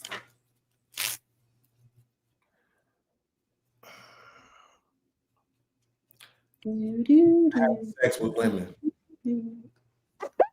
I'm sorry. I know that scene sound like whatever, but Do you know you're a little whore? listen, You beat me to it, brother. You beat me to it. I was about to push it. I know that sounds like whatever, but Lord, to me, the best part about being a man is being attracted to women. To me. Put the question up again. Put the question up again, sis. I'm sorry. I think I'm misunderstanding the question at this point. What does being a man, not the best part? Do you know you're a little whore? That's it. Lord Jesus. Okay, so what does Say one word instead of a sentence. Yeah. No, one word is You gotta say it for Trin, because Trin gonna give you a whole paragraph. You say one word, he give you a sentence, but you say a sentence, he give you a paragraph. Yeah, that's too difficult. One word. I'm gonna say, like I said, I mean, listen, the best being a man means to me, I don't know, man. That's a difficult question. I just know what I like about being a man is being attracted to women. Okay. I'm just keeping it a bug. Like no, that's official. Everything else is what? When you first felt like a man, is it because you started being attracted to girls when you were little? So then you started to feel like a man? Since that is your only answer? No, when I first started to feel like a man was when I believed I was the reason why I was getting the trend. I was getting women's attention. Because when I was young, when I was a teenager, like I didn't really have any confidence. So my brother, me being my brother's brother, got me a lot of action. Being around certain people got me a lot of action. Knowing how to dance, right? Being able to dance, you know, from Chicago, we had footwork and all that. So being able to do that, girls used to always say, if he could dance, he could juice. You know, we used to call it juicing back in the day. Right? The whole fact, though. It's a whole fact, though. You know what I'm saying? So a lot of that was why I got women. But when I was 24, I knew it was me. It was the specimen that I was. It was what I was presenting. It was my look, my body, my voice, my everything. And that's when my confidence was really there. I was living with one woman, had a baby on the way with another woman. All the little girls in the hood was digging on me. I had a job and was hustling. I had a Chevy, box Chevy. You couldn't tell me nothing. Okay? I was him for like 3 weeks. Okay? 3 weeks. Oh, God. It was something. Yeah, because like 3 weeks after that, I lost the job. I crashed the car. Oh my goodness. Oh my goodness. God damn it. What goes up must come down, huh? Bad for you, boy. God damn. But I got it back, though. Right? That's right.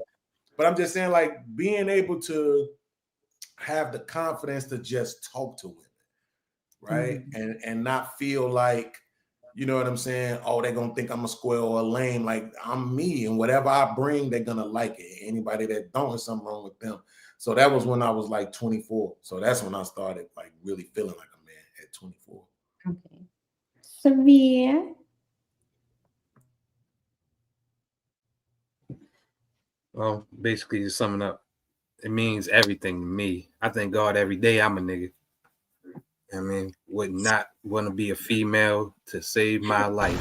Not. I thank God I'm a man. First time I felt like I was a man was partially half and half when I got some and when I was able to pay my own bills. Do you know you're a little whore? Damn. Why y'all always equating it to the peen? Lord have mercy. What is it? Okay, maybe that need to be another show. Why y'all connected The to rite of passage as a man. Gonna be a good show right there. I would do a show on men and their penis. Like this, son. We like this, son. This is gonna be a freak pod. That's what it's gonna Homie. be. We gotta do that show late at night. All right, brother. What's your answer? A man, being a man to me is standing on an island. Sometimes you're gonna have to stand on an island, and I'll leave that there. And when did I know?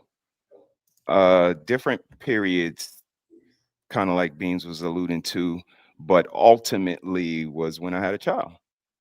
My first child, it was on me, you know, responsibility and all of those things that I look to from a father. And I was no longer, like I said before, you know, this dead woman's son. I was somebody's father, so it was time to step up. So ultimately, when I had my child. Okay. So is masculinity something earned, inherited, or chosen? What do you guys think? Is masculinity something earned, inherited, or chosen? It's inherited, of course. But you gotta have yourself to bring it out to. You don't earn masculinity. Nobody gives you masculinity. Nobody chooses you to get masculinity. And then who do the choosing for masculinity if possible? I don't know. So I'm asking for I'm just saying to me it's inherited because I mean you just need to bring it out to you and it comes out most of us as we get older as men. Like being around certain people, I mean, doing things, you hooping, playing sports, things like that. That's what brings out masculinity. Competition brings out masculinity.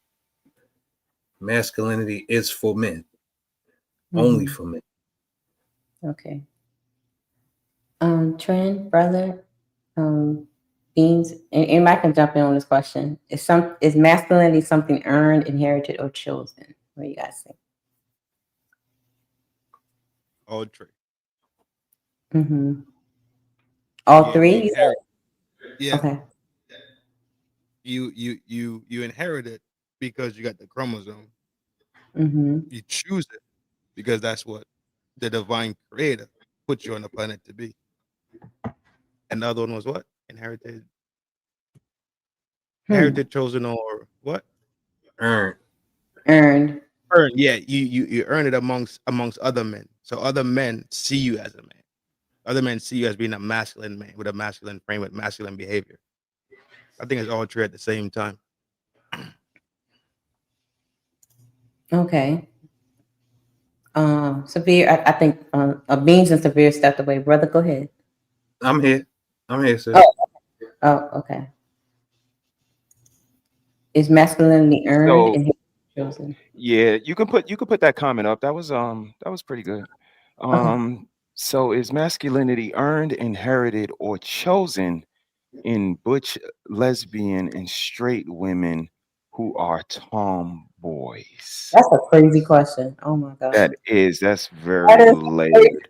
I'm gonna go with yours. Yeah, that one's kind of layered. That one's layered. I'm gonna go with yours. Well, I have no idea because I'm not a tomboy. I'm a girl. I would have to go with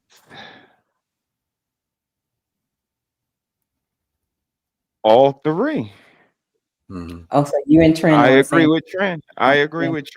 Earned, I believe it is earned because masculinity, like I said, sometimes you're going to be standing on an island. So you have to be willing to do that. You have to be courageous enough to do that and really not care about how it's received. So that's when you kind of get your badge.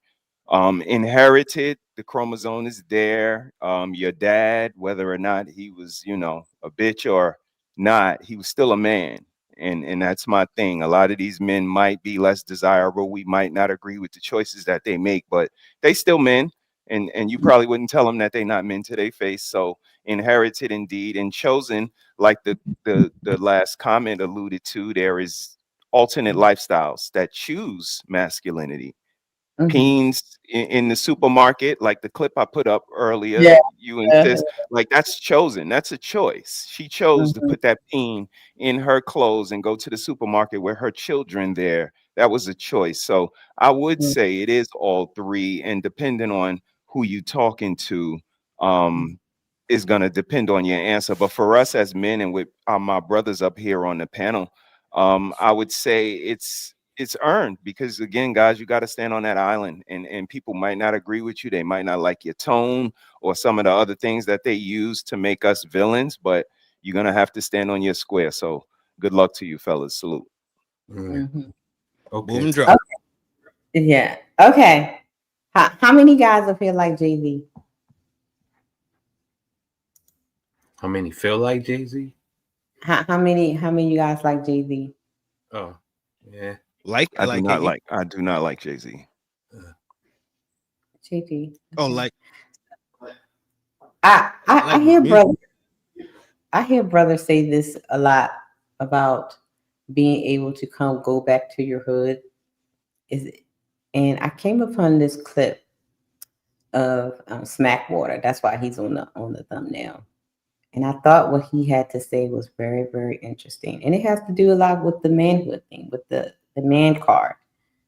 So I want us to react to that before we get to Terrence Howard, okay? I found it very interesting. What he said was, here we go. Yeah, I didn't go by the ghettos today. But yeah, they definitely seen me yesterday. My block love me. I ain't, any that can't go back to where you say you from, nigga, you flawed like a. And I don't give a damn how big you get, nigga Jay-Z, if you can't walk through Marcy, nigga, that say a lot, nigga. So right there, when he said, if you can't go back to where you came from, you're flawed. Something's wrong. What do you got to say about that, guys? Just for that part right there. What you think, brother? I see you shaking your head, child. No, I'm laughing at your sister. She talking about how fresh she gonna be going to jury duty tomorrow and shit. They gonna pick her for a case. She don't know that. Right, they gonna definitely pick you. You gonna be held hostage for 3 months. Right, yeah. Look, the plant's gonna be screaming and dried out and everything. She could be mad. Figuring this shit out like school back in the days. Yeah, nah, sis, I stand firmly on this right here. Again, those people cultivated us. That's the flower pot that we were grown in. They knew us when we were 10, when we were 15, our mannerisms, our idiosyncrasies, like they know it all. So if you're not going back there, if you're not welcome there, if you can't take your kids back there to ask questions and see what type of man you were in your neighborhood that you grew up in, that says a lot about you. If you chose not to take them back, that says a lot about you, in my opinion. That's just my opinion. But again, sis, you see me go back to the hood all the time, because it's just a certain connection and resonation that you have to have with them to let them see the inspiration. Like, get out of here. Like, you can. It's possible. So whether it's inspiration or just trying to give knowledge on your history and your past, I think is beneficial. Okay. Anybody else before I go back to the clip? Because he starts to say some really good stuff. I got a little bit of stick, bro. Mm-hmm. So I'm jacking what you're saying for sure. I completely understand it. I'm no delusion about what you're saying. And I used to think that way too, dog, before Nipsey Hussle got removed from this plane, right? You could still be active, you can still make motions in your neighborhood. Like we say, like you don't have to see my face to know that I'm present. So I think Nipsey could have done everything that he was doing and still not have to have his face out there like that, his presence out there like that, and it would have still been effective. I promise you, I used to think the same exact way, bro, until I I realized mean, that. look at Frank's comment, Trin. You can't go back Frank, if you wasn't living right. And when you bring up Nipsey, wasn't he a gang member? you can't go back if you wasn't there. You correct? Yeah, correct. Right. Again, so I come from a different perspective. Like I was just a basketball player in my neighborhood. I ain't do none of that crazy shit. So again, Mhm. what kind of person were you? And I get it. He wouldn't bring his kids back to a neighborhood that he pitched destruction and death in Right, and made enemies and was, liable of retribution. But again, right. if that's you, that's you. But the pot that we were cultivated in is the point that I'm making. Like if they can't see the soil that the flower was grown from, that they were Mhm. just a petal off of and they grew from, like it just says a lot about you. And to bring Nipsey Hussle up is just, it proves my point. It says a lot about him. We could paint him as a martyr and try to act like he was this, innovative businessman or a musician or whatever, but I don't agree Right, with it. I think he was a gang member that said for sure. nigger a lot in his song, and he wasn't even fucking a black African American. So I Right. got a Yeah, whole yeah. different kind of skew on Nipsey, and so. Gotcha. But I'm with this statement right here. How you lived in your hood determines whether or not you could go back. I'm Facts. not. I'm not saying y'all off the mark here about anything what you're saying. Mhm. I'm looking at it from this angle right here. Mm. I don't have to physically be there because I think I missed you when you just saying being there. Right. I'm talking about when we let's say, okay, you play ball, I twisted fingers, severe twisted fingers, Red was trapping, right? Mhm. So we all coming back to the neighborhood and say, well, you know what? He played ball. He made it. Them two was trapping, them two was twisting fingers, them two was putting on bandanas and riding. But look, we seen the error of our ways. Is that not a thing that we still could say, well, you know what, dog? I kind of get it. You seen the error of your ways, and now you say, well, I was fucked off bad, right? Right. Right. So now exactly. So now where I planted the seed of destruction and chaos and menacing, I'm trying to repair as much as I can. Mhm. That's Right. that's the point I Nah, was going. I get that. I get that. But again, I'm just your child. So you're not repairing with me. You should have repaired it with them niggas in the hood that'll pop your head off if you bring me back there and I'm swinging on the Mhm. swings in the elementary school you went to. Like I'm Right. only speaking from a certain Right. perspective. I don't know Yeah, about the retribution and all of the shit you trying to. Did you do that in the street? Because that's the niggas who you need to kind of make that up with. I'm just your me- child. I just want to know about where my daddy come from. So when they say daddy, I want to Right. go to your elementary school and swinging the swings that you swang on when you were 5. How mhm. does that look when you a gangster? Again, is he telling them, well, I was a gangster. I twisted fingers and I was down with Yeah. Red. She was a shooter. So, like, are they being that honest with their kids? Again, back to promote conscious parenting. What kind of parent are you gonna be? Can you tell them what you were really doing? Because You sh- this is our platform, Trin. Why were you doing that if you're not proud enough to say, look, this is what I was doing? that's the key point too, though. In the evolution of behavior, evolution of thought, and evolution of results, right? Because your thought, your behavior, and all that shit, right? Accountability, right? You start moving on a different path. I'm thinking about it as to say, well, you should be able to be honest with them at a certain age. Right. Mm. You should be able to say, you know what, I wasn't clean cut. I'm a corporate guy now, let's say. I'm a businessman now per se. But I got here through sitting for 6 years. I got here through eight months for having a ratchet on me.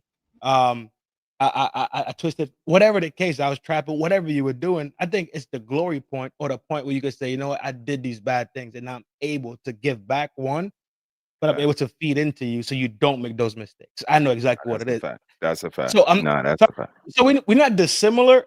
Like we walk in the same path, right? We walk in the Yeah. same path, and I'm not always a person that believes in, let's say, retribution or saying, well,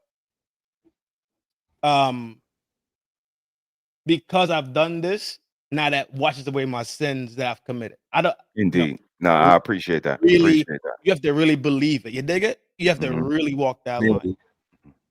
Yeah. Yeah. So yeah, I think we're the definitely same. I feel think we're that. the same, Reverend. You know what I'm saying? Headed the same direction. Yeah. Severe, how you feel, man? How you doing up there? I'm good, Brody. I'm just feeling the vibe right now. I'm definitely feeling what Trent's saying. He definitely got a point on that, bro. Indeed. Dang, I forgot my train of thought. 1 second. That's okay. We was just alluding to going What back was to the the old question? neighborhood. Going back to the old Yeah. neighborhood. Trin alluded to Nipsey, and then I came back with my Yeah. counter, and then now you go. Oh, ain't no thing. I'm honestly glad that I can go back to my neighborhood and peace and RP to my brother before he died. We rode through the hood, feel me? And same old people still there, point us out, sat there. We could sit there and we could talk to them. When you could sit there and talk to people in your hood, you know you good. You ain't bring no drama. They seen you grow up from a little shorty to where you at now, and to say the good things about you. If your hood can't speak good about you, you know you ain't good. Plain and simple. Right. No, that's a fact. And just the perspective, like I was saying, I go back to Bed-Stuy all the time. Somebody always passing away, memorial basketball games, and just periodic travels. And the pride, it's why I stand on my square. Like I said, sometimes you got to stand on an island, right? As a man. You're gonna make decisions for your family and so on and so forth, but there has to be some proof in the pudding. And when that young lady and those kids go back to my neighborhood and they talk to old coaches and they talk to old friends and they like, yo, he was always a respectful guy, and like this dude played ball, and it solidifies when I stand in this house and I say, I'm the face of this fucking team. When we lose, I get blamed. When we win, we get celebrated, and our ultimate goal is to win as a team. So this just solidifies it. And that girl coming to my neighborhood, seeing me play basketball in the hood, seeing me interact with niggas in the hood, seeing the way that I'm respected in the hood was something for her to see. Because when I say it to her, like, yo, you ain't gonna talk to me like that. She ain't gonna be like, yeah, but I seen niggas in the sty talking to you like that. She like, nah, those niggas respect you. When them niggas ran down on Nikki, they be like, yo, don't fuck with my boy. Like that boy, that's my nigga right there. And I use that as bargaining chips. And it's not to be a dictator, but you've been over here, Severe. You were here 2 weeks ago. Am I just talking? Yeah. I'm not just talking. No It's bullshit. like All the facts. shit that I be All saying facts. on this camera happens off All facts. camera, and it's a certain respect that we have for each other because we seen each other in each other's hood. I went to South Side of Jamaica, Queens. I need to see how this young lady is received. I want to see how many niggas is All touching facts. her on the small of the back. How many niggas is like, yo, you need a drink, my nigga? Oh, Nikki, that's your man now? Oh, you want to drink, my nigga? I'm peeping all of that because this is what we talk about. Like, I don't need to ask you your body count. I'm gonna see how you moved and how you received, how you talk to in your hood, what these old ladies say about you, what these so-called gangsters say about you, and then I'm gonna make my assessment from there. But if we don't have that to go off of, all we got is what you say. I was the man. Okay, prove it. Well, I'm not going to take you to my high school, and I'm not going to take you to my college. I'm not going to take you to my neighborhood. Like, I took Nikki everywhere because I want her to see. To my college, yo, this nigga was something else. To my hood, yo, this nigga is something else. Like, so when I say it, it ain't going to be like, nigga, you just talking, because I'm not just talking. This shit is solidified. And I think that's all it is that a lot of these women don't see why they need to believe y'all niggas. Like, what'd you do? Who'd you lead? What team did you play on? Like, what the fuck did you do? Why do I need to listen to you? And if y'all can't prove that, if you can't show and prove, that's why she don't believe you. Sorry for being so long-winded, but not really. That's crazy. That's crazy. Shit, you already know. Oh my The thing about it is, though, I don't want people to have this ideology of attachment to something that we know has so much negativity built inside of it. Even though we came out of it, people attach themselves to this thing so meaningfully that where you living in Arkansas now, but you still talking about motherfucking Ryer Avenue. You still talking about Fulton and Knoxville. You still talking about Main Street and Central Ave. Like, no, you thousands of miles away. Nobody cares. But yes, I agree. If you take your shorty there and y'all hanging out, because you see, when you live a life of crime, it's different from living a life of what you call non-crime. It's just that simple. Living your life is different. That's a fact. It's just completely two different things. So you end up meeting two different type of people, right? When a finger twister, pistol loader, bandana wearer goes home, he's gonna go back to where? The same environment, the same block that he was twisting fingers, loading baggies, putting on ski masks on. That's the block he's gonna go back to. The same way you could go back to that block, but that was never your energy that you ever stood on the block with. Then the whole block respected you for not being a part of that, as opposed to the block respecting you, the gangbanger, for the person who did that. So I think that's what Smackboard was trying to say when it comes to Jay-Z, right? He was saying something's wrong when you can't even go back to the place that you said you ruled, right? That you can't even go back to Marcy's project, like the people that you were leading or whatever don't even respect you enough to like. So let's go back to listen to his full soliloquy about it. Walk through the Marcy about like and I don't give a damn how big you get, nigga Jay-Z. If you can't walk through Marcy, nigga, that say a lot, nigga.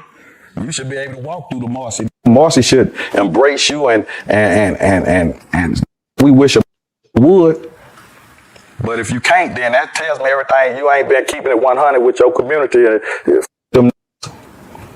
I already know you're a flawed ass nigga because you got a confidential informant. You got a whole rat as a president over one of the regions of your company, Desiree Perez, known confidential informant. You hide that, but you supposed to stand on the principles and guidelines of which we took an oath to, whether you did it physically, emotionally, but you know, what you said, it was all good just a week ago, cake ass nigga. I know you flawed. Nigga. Try to do to Gilly the Kid, my nigga. What are you trying to do to Gilly? When Gilly didn't want to sign that fuck deal. Oh. And then he told Gilly like a white man, you'll never work in this town again. What kind of say like that? Kind of ass nigga is you, my nigga? Doing that, Jay-Z.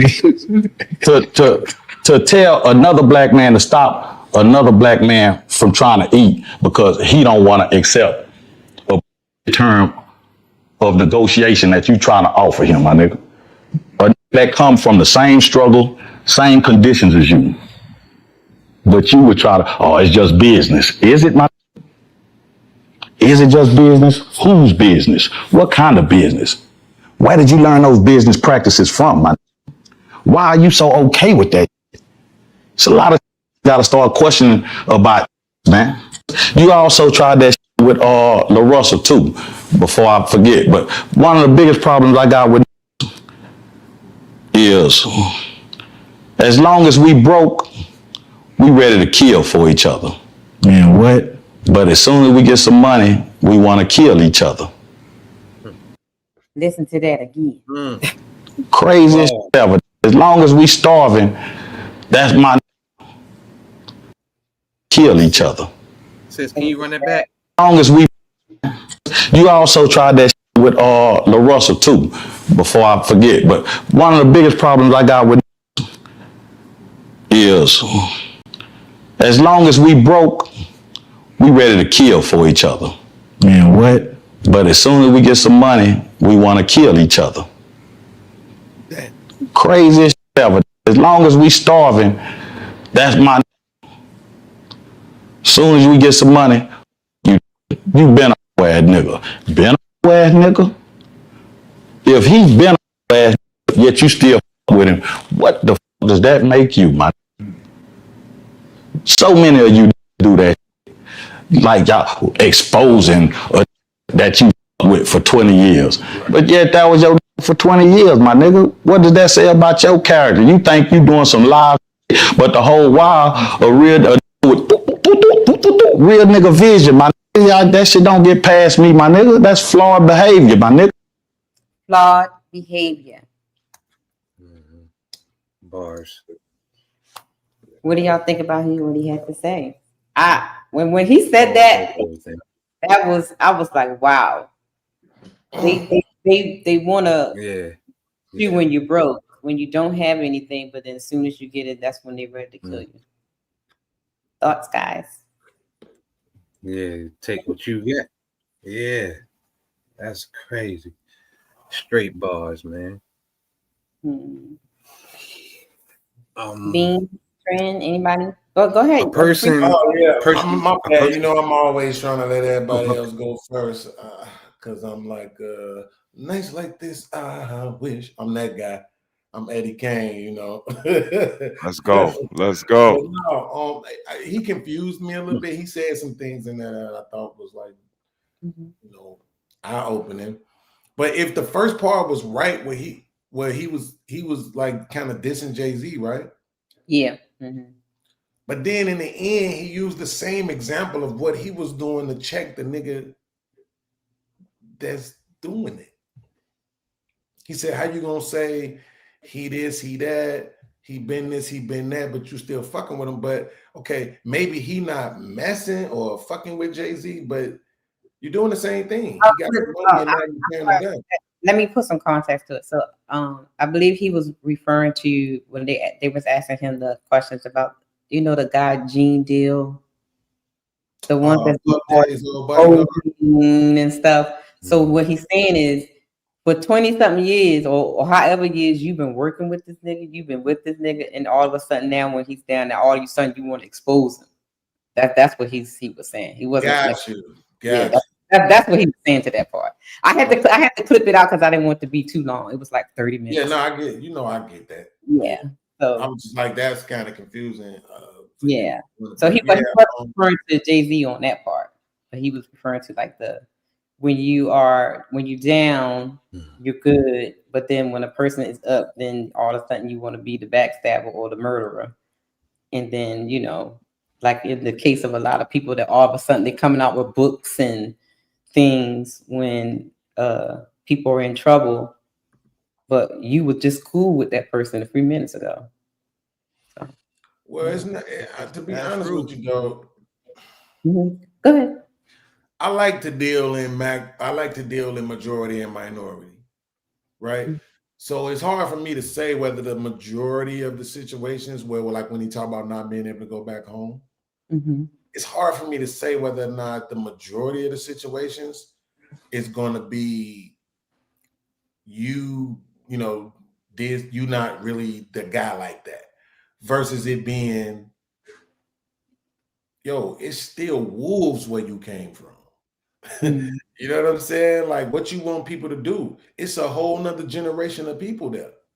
Those people who you grew up with, that do all this pow shit, them niggas grown, got kids, they got jobs, 401ks and shit. They ain't gonna come out and pow for you. So now you can't go back and just stand there and act like you the man, because it's a whole nother generation and breed of guys there that don't care nothing about your history and will wrap you up in a minute, right? I think what Trin was saying. Yeah, I think Trin was saying the same thing you saying, Beans. Like some people just can't go back to it. I got a lot of nephews, right? So I feel like that's why I always be inviting people to Chicago. Even though I'm not rich, but if you just gave me 500 mil right now, Yeah, if you come to Chicago trying to talk any kind of shit to me, it's gonna be a problem. Wherever I go, I got a bunch of young cats who could come with me and make it a problem for you. But not everybody had that. But in the case of Jay-Z, well, wouldn't he have that because he's so popular? That's the king of New York and stuff like that. You know, so why would he be scared to go back to his old place? But I'm talking about blood though. Okay. I'm not just talking about somebody that's gonna somebody that'll change you up for a couple dollars. Okay. I'm talking about blood. I'm talking about somebody that's gonna do it because it's me. Right? Mm-hmm. That's what he was saying, like you the man. I'm the man because I'm me. I'm Uncle Beans. Okay. That's my uncle. We will tap your chin about him. Right? So that's very different. It ain't about the money. If I had the bread, of course they know they would be taken care of. But I'm just saying, it's a whole. The places where I used to be at, I would not go there right now, knowing who I am. I'm still not going there right now. Talking about who wants to smoke. Everybody gonna want some smoke. Them niggas don't know me. Right. They don't give a damn about what your podcast is and your little pussy ass subscribers, right? Mm-hmm. Give us them chains and them Jordans. We ain't trying to hear that shit, right? So I think it's kind of difficult to. I ain't saying what he's saying is false. I'm saying it's difficult to say whether or not the majority of cases of people who can't go back and stand in the midst of the wolves is based on them not being something particularly. I think it's more about the fact that generations change. It's a whole new crop of wolves out there that ain't your kin. Them not your guys. They not the ones. They not finna risk it or protect you for what? Because you got a name? Like hell no. But it's some guys, yeah, they absolutely they can't go back because they did a lot of bullshit to people. And when you get to Jay-Z's level of success, there's no way you get there without it being a bunch of people in your wake who could tell stories about you being a piece of shit. That goes back to Frank White had a comment in the chat and said something about if you live right, if you living righteously or something like that, you'd be able to go back. But if you wasn't living right, if you was doing bad things or whatnot, you probably can't go back to you. Yeah, if you was living right, you can't. Ain't nobody gonna want to do nothing to you. But what if it's the vultures there? Remember PNB Rock? Yeah. Got laid for getting chicken and waffles, G, for no reason. He ain't did nothing wrong. Big at least not out there that we know of. Right. Y'all sure? He not from around Y'all there. sure? Y'all sure? That's why I say at least from what I know. Wait, let me switch it because that's actually not a good example. Look at all the other rappers that got hit. Where they from? What's the boy from Memphis? Dolph. Got hit up at the cookie shop. Dolph. The boy Mo 3, wasn't he at home? Yeah, he was in Texas. Neighborhood Dallas. Yep. It's a couple more. Nip. Wasn't Nip at home? King Von too. No, King Von got knocked in Atlanta. Oh, okay. Atlanta. Yeah, that's what I'm trying to think about. All the ones that got hit at the crib, bro. Like, you know what I'm saying? They got one from Philly that got hit early this year. Oh yeah, I know what you're talking about. I remember that story. Somebody Menace. So my question is: so all the artists that you guys mentioned, right? Mm-hmm. And going back to Frank's comment about living righteously or living right, you can go back. Mm-hmm. So we say that all these people were living right? No. Between Nip and Young Dolph, I would have to say yeah. I don't know a lot about Mo 3. No, hell no. Nope. Fuck no. Nipsey was a gang member, so that's not living wrong though. That don't mean he did anything. But in the eyes of society, means we know that if quote unquote gang member, you are quote Beans. But he Beans. didn't get shot by Beans. No, Beans. Hold on 1 second. Hold on. If you from the south side and you twist your fingers differently from I twist my fingers, I'm from the north side, right? And we got an issue going on. And you wearing your Chicago Bulls hat. I'm wearing my Chicago White Sox hat, right? I know for sure what you signify. You know for sure I signify. Not that me and you personally got beef, but because we twisting fingers with the other homies, you don't think we inherit a beef? No, you can. What I'm saying is we're talking about the So specific. you living wrong. Wait, no. We're talking about the specific individuals though. And Nip didn't get Right. shot by an op. Who? He got shot by somebody technically that was on his team. Another what? Another gang member. Another finger twister. But he didn't get so shot. they both He was didn't living. get shot because he was in a gang. That's what I'm saying. Like Yeah, they did some personal stuff. You can't separate it. You can't separate it. Beans. You can't separate that. You absolutely can separate it. Do it though. You cannot separate absolutely it. can Beans. separate The it. only reason they probably know each other and have that much information on each other is because they was twisting fingers together. What are you talking about, Beans? What I'm saying is you absolutely can separate it. The dude who shot me was technically a rival gang member. He didn't shoot me over no gang shit though. He shot me over a chick. You can't make a statement outside of yourself and then personalize it to you. No, I'm making it. What I'm trying to do is give you an observation to say that just because. So if a Republican and a Democrat get to a shootout, it's automatically based on the fact that they Democrats and Republicans. The context don't matter. I'll take your silence as a yes, matter. right? The context matters. Context matters, but also you can't negate something immediately because it has to fit the story you're bringing up right now.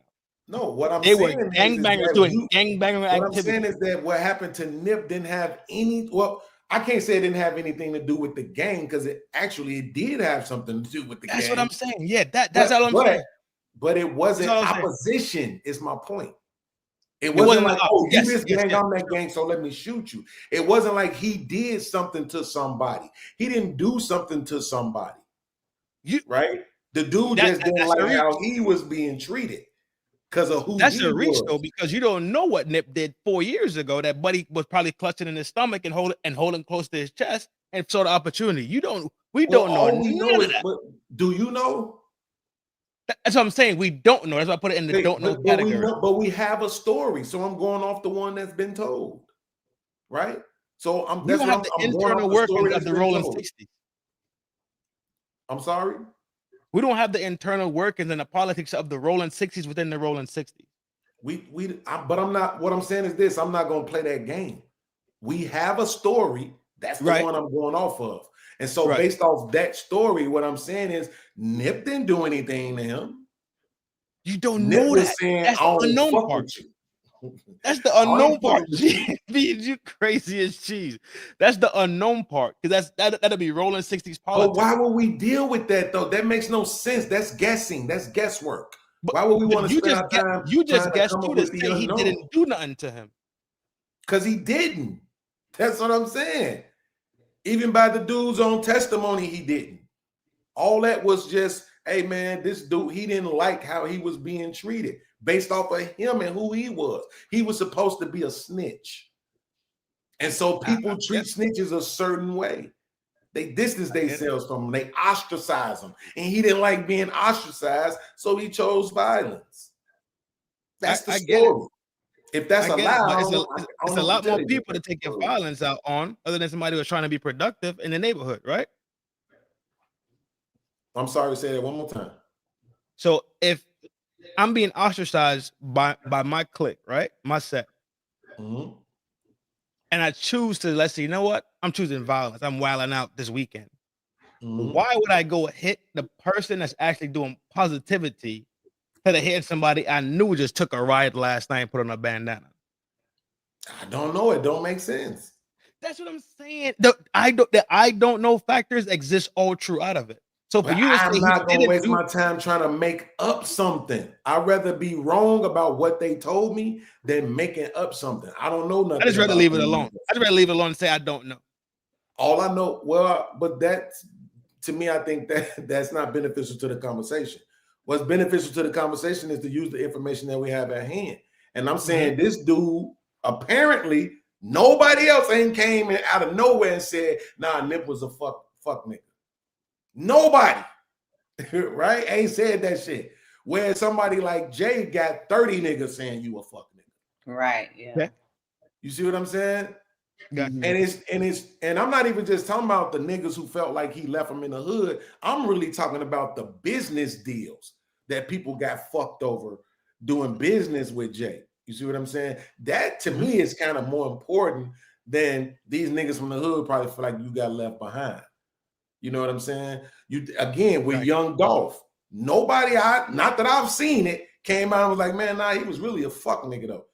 From what I could tell, they love this nigga. Right. And so that's what I'm saying. Some issue that he had with another motherfucker is the reason why that shit supposedly happened to him.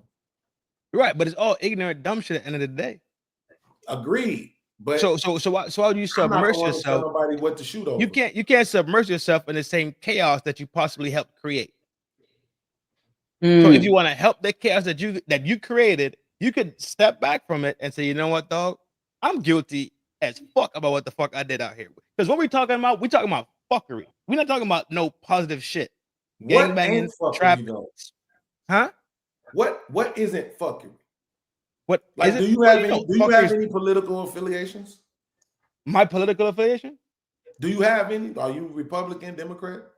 I'm a independent Senate person leading Republican. Everybody always love to say I'm an independent shit. I'm telling you, I'm very neutral because I don't fuck with any of it because I think politics is bullshit. But when it comes down to certain ideals, when I believe in how ideals supposed to work, I lean a little bit more Republican. Just that simple. Well, here's what I'm saying. Yeah. The Republicans say that the Democrats is fuck niggas. And the Democrats say that the Republicans is fuck niggas, and they all be doing fuck shit. The Christians say that the Muslims is some fuck niggas, and the Muslims say that the Christians be on some fuck shit. It's all fuck shit. That everybody is causing some sort of chaos, is what I'm saying. So therefore, the affiliation in itself isn't necessarily the damnation, right? It's the behavior, the shit that you do, the receipts that people can bring up and say, man, this is what happened. Right, and it'd be a lot of that going on, right? The Memphis Bleak did an interview the other day. He said with Shannon Sharp, and Shannon asked him, man, why if Dame is having all these financial problems, why won't Jay help him? That shit look crazy. And he was like, man, Jay just ain't like that. He ain't the giving you nothing type, like, you know what I'm saying? Like, you not really he not finna just give you nothing, right, bro? People could look at that a certain way, right? And say, man, that's crazy. That's fucked up. This is a motherfucker that helped you build what you build. Because regardless to what Jay-Z said, Dame helped. He could say whatever he want to say. Hove got an impeccable discography. But fuck all that. When it comes to the visuals, you damn right. Dame helped. That shit early on with all them together, all them skits and shit, the way Dame used to be, man, Dame used to have us cracking the fuck up laughing, boy. The way he used to be talking all his shit, and with the girls, the dances he used to do in the video, dong, dong, dong, dong, da, da, da, da, da. Man, listen, okay? You don't make these climbs by yourself. All that's fine and dandy. All that's fine and dandy, right? Yeah. But if you live your life, it's some fuck shit. Remember, Hov came into the game talking about bricks. Remember, Hov came in the game talking about brickwork. Ain't brickwork? Beans, you ain't shit. That's it. So Hov came in the game on fuckery, right? And let's just use somebody that wasn't on fuckery, went to school, played sports, college, NFL, retired, right? It's two different paths in life, though, so they get two different levels of respect when they go to their neighborhood. That's it. To me, it's 1 and 2. If you want to take it to the woman, it's one that did the same thing, came from the struggle like we all did, went to the college, doctorate, lawyer, whatever she needed to do, and the other woman decided to do what? Walk the blade and walk the strip with half of her frame hanging out of a little a dress that look like it's built with tread, right? That's fine. But we talking about two people that make conscious decisions that get two conscious different results, not from themselves, not from their nuclear families, but from the environment that it was raised in. You're gonna get two different results. Are you gonna get hate in both different aspects? Absolutely. You're absolutely gonna get hate in both different aspects. You're gonna get hate. But more likely than so, if you live a life of fuckery, then fuckery will prevail. Rather than somebody that lives a life of positivity and really walking the thin and narrow path, they will most likely be able to go back to their neighborhood and be like, yo, even the finger twisters are see like, hey, yo, dog, what's up? Like, bro, I'm out here in Nevada. You feel me? It got me a nice crib. I got me 2 kids. You feel me? My wife is a Filipino. You know what I'm saying? She got framed too, because I made sure she got a BBL. You live in different lives, though. But you can still go back because guess what? The neighborhood loves you and the neighborhood respects you for what you've done. That was a lot. That was she had what? Wait, what did she have again? Damn. What's her IG too? For research purposes. No, listen, She had a I think BBL it's, from Thailand. it's 100%. It's 100% truth to that. That's why I was saying earlier. I just don't know how to quantify it, bro. You know what I'm saying? That's my only thing. I don't know how to say if it's majority one way or the other. That's all I'm saying. It's difficult.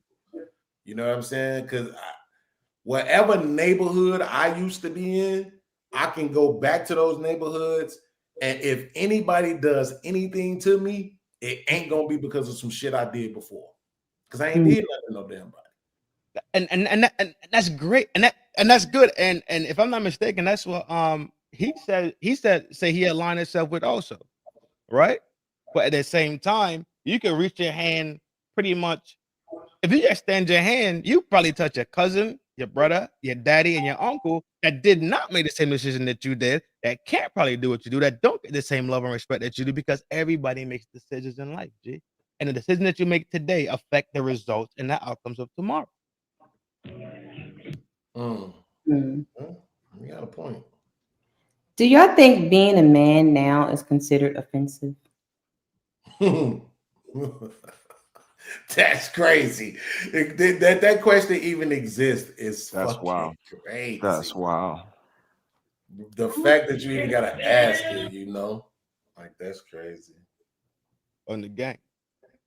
Do y'all think it's considered, especially amongst the women's, because we got the hyper masculinity and all that kind of stuff, toxic masculinity and stuff. So you think, being a man or being masculine is considered offensive nowadays,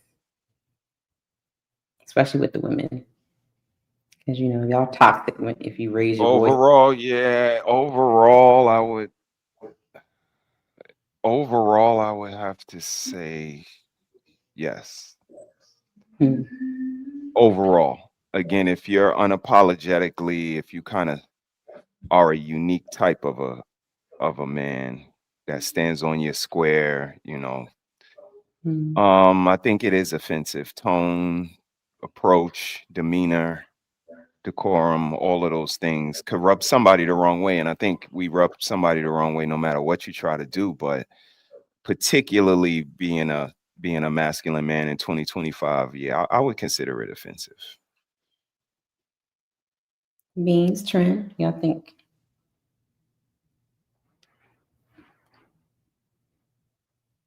To anyone in the chat, if you want to come up, you can be off camera. We in the second hour of the show, so you can be off camera now. So if you want to come up, but you have to show yourself in the back though, because when you try to porn bomb, we won't have a problem. Okay, thank you. Go ahead. Beans or Trin, do y'all think now in the climate that we're in now, especially when it comes to the mindset of the women, being a man or masculine is considered offensive? I don't know, man. That is such it just reminds me of how wild the times is. Mm-hmm. Yes. You know, because I think what it is that the things that whatever masculine is and all of that, whatever that shit is, Mm-hmm. I think women actually enjoy, prefer, want, demand, sometimes even require, need, right? I think it's the traits that come along with that that they have a problem with. Okay. Right? Yeah. So just as sure as I can be the man to lift you up and carry you out of the burning building, I can also be the man to tell you that's an inappropriate outfit. Right. And that's you cool with me being strong enough to carry you out of the building. Right. But don't tell you about that outfit you wearing ain't right. Yeah. Just as sure as I can be the man to pray for you, right? And cover you. Whether if I'm a Christian, I cover you in the blood of Jesus, as they say, right? Mm-hmm. But then if if I say, well, it says right here also that you're supposed to dress modestly and you're supposed to be humble and you're supposed to be chaste, right? And that you're supposed to obey your husband so that the word of God not be blasphemed. Now all of a sudden it's a problem. You see what I'm saying? So it's like really, it's not masculinity, it's not manhood, it's not really that, right? But it's the authority that comes along with it. That's the problem. Good point. It's the authority that comes along with it. Okay. Trin? Okay. So we living in a man-hate world. Right? It's all about men wrong, men are bad. It's always a negative thing about men, right? And we've seen how this has affected women throughout the years. And men just don't agree with it. At the end of the day, men just don't agree with it across the board. Especially with the trio 4 and the baby mama culture, men don't agree with it. The thing about the F word is, right? F word promotes the de-escalation and the destruction of patriarchal systems that swear to God that they're against them, which then is a masculine structure in itself. If you walk into a room with 5 women having a conversation and you sit there and listen, there will be no conclusion to the conversation. But for some reason, they all felt like they got something from it. And you'd be like, hold on, what? Where? Okay, so what happened? Because as a man, you triggered for problem solution. As a man, you trigger for logical steps, linear thought. A lot of women don't have that sensibility. That's why men are there as guidance points. You don't just provide food and shelter and pipe when she wants pipe and then a paycheck when she wants a paycheck. You provide guidance at the same time. The thing about it is, though, this new F system that's going around is so geared on man hate that everything a man does that is perceived to be anti-them is now masculine. So if you do tell them, like Beans was saying, you can't wear that shit outside, you crazy? That's you get the controlling word. But you will go to work and dress appropriately for somebody that don't even care about you, that replace you in 2 days by a temp agency, but you simply can't just sit here in the house and listen to the man in your life that's willing to lay his life down for you. Okay. It's not about relationships anymore. It's about pipes and paycheck. Yeah, that's true. All right, brother, do you think, well, you already answered, right? So I have a clip and we're going to listen to Dr. Umar. Matter of fact, I didn't get not one cash up yet for Kayla's birthday fund. Okay. You fell in love with my avatar, that's sweet. Now fall into my cash app at Red Lipstick Vibes. Legs, I don't walk. I roll into rooms and shut them down. Don't forget to support the Paper Towel Fund on Cash App, Red Lipstick Vibes. Okay. Y'all heard Caleb. Go. All right, here we go. Are not as masculine as we used to be. We don't fight like we used to be. We don't build for the people like we used to be. We don't challenge the white power structure like we used to be. We are not as masculine as we used to be. In fact, we may be the least masculine generation of black men that ever walked American soil. And that's a tough thing to hear. Men don't compromise. Yeah. We compromise on everything. How do we mobilize? Like when do you ever think it'll come be a time where we mobilize, when we say enough is enough and we mobilize? Here's the thing. When people have self-love, they will move out at the drop of a hat because they have self-love, right? Black people don't have self-love. I'm speaking of the group. The only way you can motivate a group of people who don't have self-love is through necessity. The only way black people are going to stand up and fight back against racism is if they beat us down so bad, we feel compelled to react. Are y'all following me? We don't have enough love to organize beforehand and prepare. Only people who love themselves prepare. Black people don't prepare for shit. We react to everything. Reaction is only anger. When Michael Brown got murdered, we reacted. We should have reacted, but there was no proaction after that. Black men are not as masculine as we used to be. We don't fight like we used to be. We don't build for the people like we used to be. We don't challenge the white power structure like we used to be. We are not as masculine as we used to be. In fact, we may be the least masculine generation of black men that ever walked American soil. Comments. Is this the least masculine generation of men?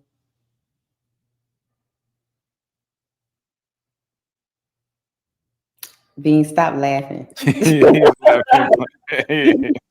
Yo, Beans is nut. Stop laughing. I'm telling you, Beans are full on nutcase. That's crazy. You on mute. You on mute, Bean. Yeah, because it's just all, it's just like it makes me realize that so much is just about perspective, right? It's like that that meme about the two guys standing on opposite sides of the number. One of them sees a 6 and the other one sees a 9. You know what I'm saying? It's like it just makes you realize that so much is about perspective. And one of the examples he used, like we don't fight as much no more. Yeah, well, why would we? When you see what that got us, why would we want more of that? Why should men in 2025 still be self-sacrificing the one life that we get? Screw all you niggas that want to run around talking about Jesus in heaven and Allah and 99 virgins and all this other shit that you can't prove. A lot of virgins. Hey, all this shit that you can't prove, you don't have no evidence for. Okay? Kill yourself with that dumb shit. At the end of the day, as far as we know, this is the only one life we get, and you want men to still be self-sacrificing themselves just to end up here. All that self-sacrificing that men did, Medgar Evers, Malcolm X, Martin Luther, Fred Hampton. I mean, just all the unknowns. Imagine how many people we don't even know when they was having lynching parties and shit. Like all the self-sacrificing that men have done, giving up their bodies and their lives just for our women and kids to be like, screw you. Man, Dr. Umar could eat a dick. Real talk. I got a question. Masculinity rant can go to hell for all I got a question for you. What about like the young guys don't fight anymore? So take it out like fighting for Black Power fighting. but literally, like, they don't fight anymore. They will pick up a switch before they would pick up their fists. Right. Okay, I get it. I get it. So not okay. So not fisticuffs Like, per saying se, they, but so it wasn't that part of you guys, like, because I remember, like, when my dad with my brothers and stuff, like, he was always punching them in the chest and stuff, like, man up, doing that kind of stuff with them, like, teach them how to fight and stuff like that. But nowadays, they don't know how to fight. They don't know how to fight. They know how to pick up a handle, but they don't know how to fight. You know what I'm saying? So what about that outside of Black Power fighting, that kind? But what about that scenario where the young people today don't even have conflict resolution, or they don't even know how to, like, put up the dukes and fight it out and then shake it out later. They ready to straight full block because somebody right. It's said. that part. It's the mentality part, sis. Again, us as men, we know at some point it could cross the line to a point of, you know what I mean? Let's go ahead and take this out back. And I think it's the lack of that. They don't have that wherewithal to where you cross the line. This might have to, be discussed physically between us as men. And I think a lot of men don't cross that threshold. So I think that's kind of a telling point for a lot of men. The self-love part is what I would reflect on, because Saturday, you see what I did Saturday, sis, and I brung you up, Beans. I tagged you in the description as well, because I appreciated what you said. When you said that, it's something we got to be able to connect on besides money. And that had a whole answer to it that I don't know if people grabbed on, but it's that part right there. It's seeing something inside of us individually. Like, I don't see y'all as ops. I don't see Trin and Beans as N-words. I don't see y'all as that. So I wouldn't be able to do certain things to y'all because I don't see y'all in that light. And I don't think they have that camaraderie as men. And that is telling, because men, we have a certain respect we have for each other, even if we don't agree all the time, even if we don't see eye to eye and we don't like the same sports teams. But as men, we have a certain respect for each other. And I don't think that exists anymore. And that might be because masculinity doesn't exist anymore.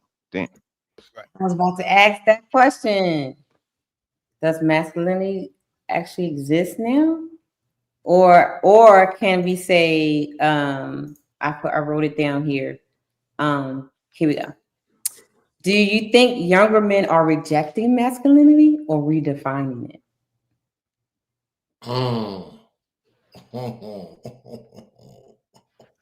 Now that's a very,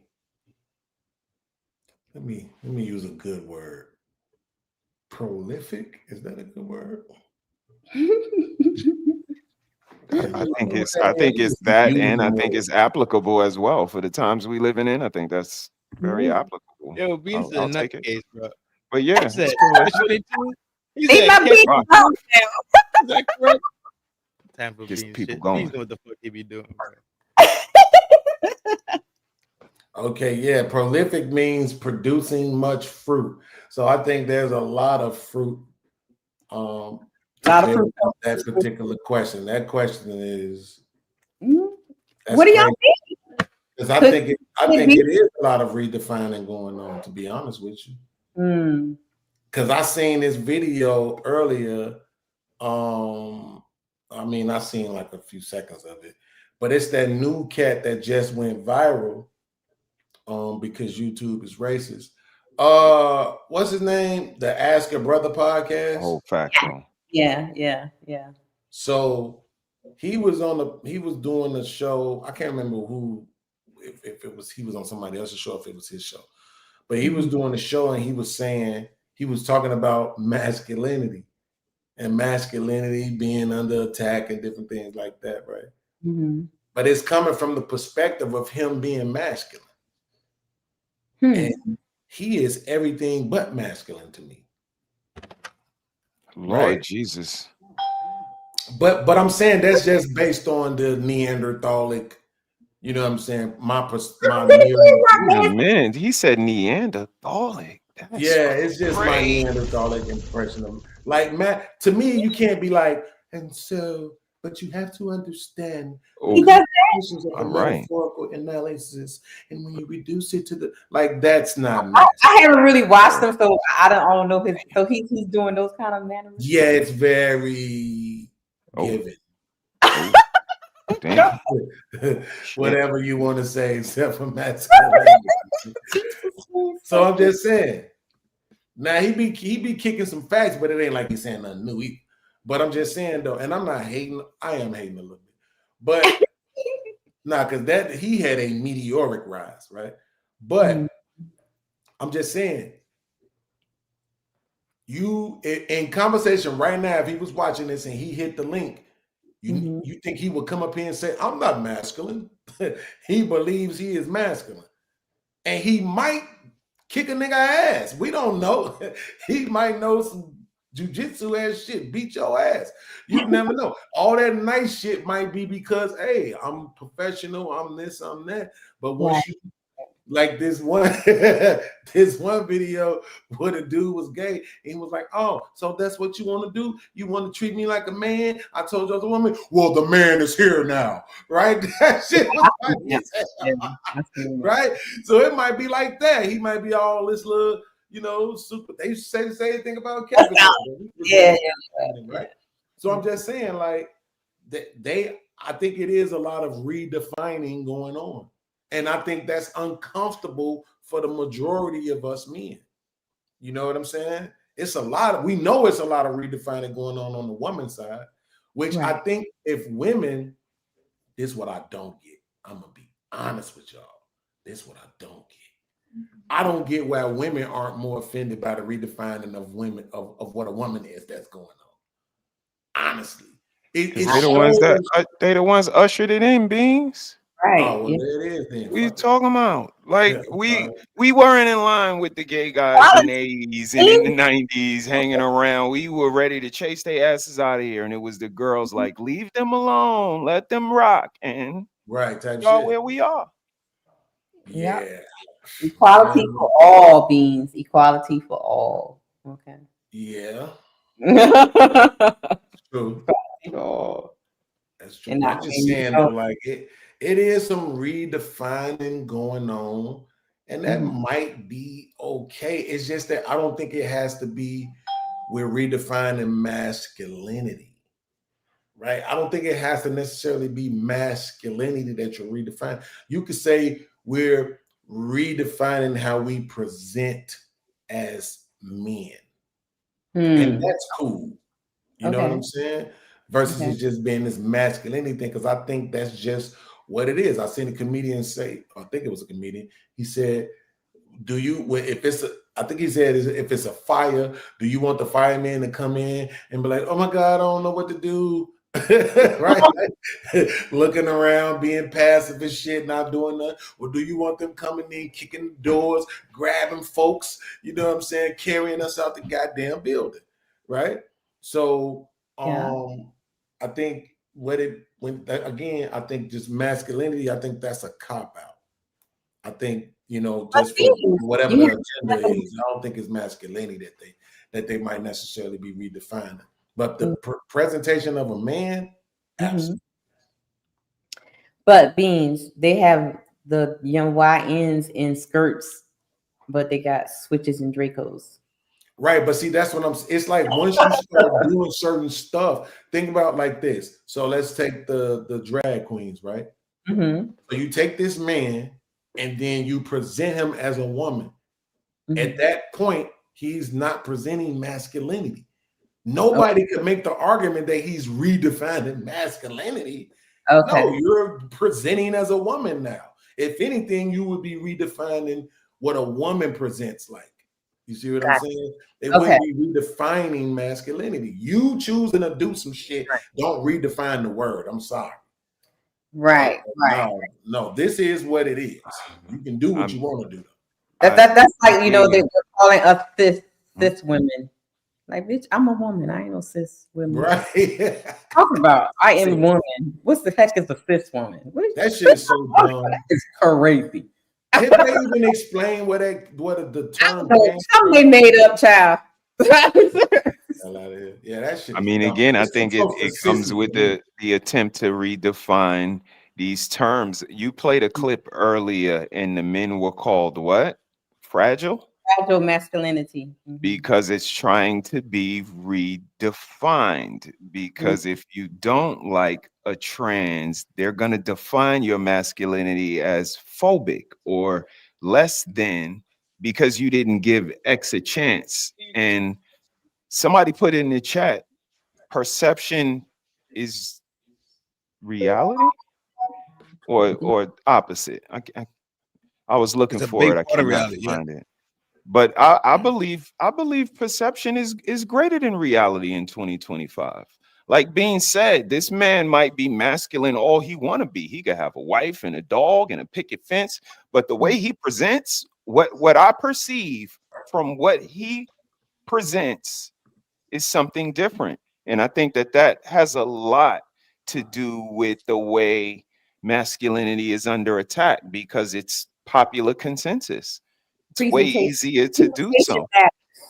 Those things. Matters. Those things. I agree, sis. I agree. So that's a good point because if y'all can see.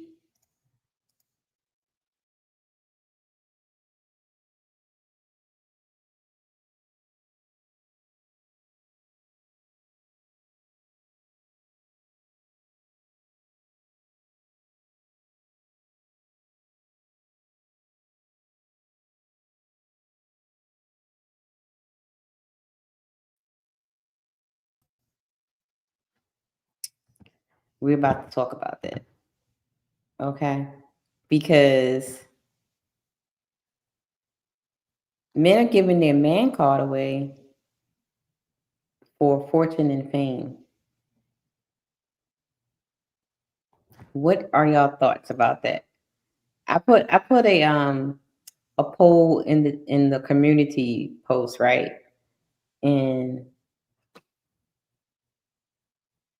would you do that if you had a choice, if you were given an opportunity for millions and millions of dollars and all you had to do was put on this dress or get your booty lit by a man for $10 million in a record deal, would y'all do it? Brother, why is he playing the money? Would y'all do it? Would you do it for $10 million? You put on the dress and get and do. Are you ready? Are you ready for the comeback? 10 million. I don't even know what that was. That was crazy. Yeah, that shit was too wild. That was $10 million for this. Are you ready? Are you ready for the comeback? This ain't a man thing, right? Pause. That's crazy. I'm just saying. This is a morality character thing. The whole Me Too movement was based off of, right? Mm-hmm. People selling themselves for advancement in life. Not a man thing, not a woman thing. It's a human thing. When you praise the almighty dollar, then that's what you get. Mm-hmm. When you when you were to sacrifice your body for it, is what it is. This comes from your side, Trin. Michael, nobody says I'll put on a dress, but that's it. Anything else, I'm gonna be on Fox News. Lord Jesus. I cannot. He gonna kill So Michael, nobody said he gonna put on that red dress. And I would hope you would not. Down Bourbon Street for 10 Damn. million. I would hope he's not going to red dress run and think that shit. Well, he said he gonna put on the dress. He said He go think put. that shit is smooth. I would hope not. Lord Jesus. You big dummy. On the I gang. mean, Oh so no. I have a clip. Shout out to Tip. They put out this clip, and I want to look at it because you know, with the whole Diddy trial and all these things are coming out about these rappers and other entertainers and actors and things, and we can even take it outside of celebrities. There are a lot of men, young boys that are being propositioned by older men for street fame or street cred. And they are taking it for protection, you know, in some cases, because they might be in a bad neighborhood or something like that. Damn. And Hey y'all. uh-huh. I just want to say I gotta go. I have a very beautiful woman waiting for me that I'm having a conversation with. Okay, I don't want to be distracted at all. All right, Let's y'all. go. So salute to my man, Mr. Heath. I'm not no dirty Mac and clock. What you call it? Cock blocking. Right, type shit. That type shit. That's a You're not fact. doing that. You know your boy. On forward now. Beans on forward now. Okay. Oh boy, now. Oh my. You stupid. No, but salute. I just want to say salute. Yo, to man. Salute to my man, Mr. Heath. Salute to Trin. Salute to the chat. I'll catch y'all on the next one. You heard me?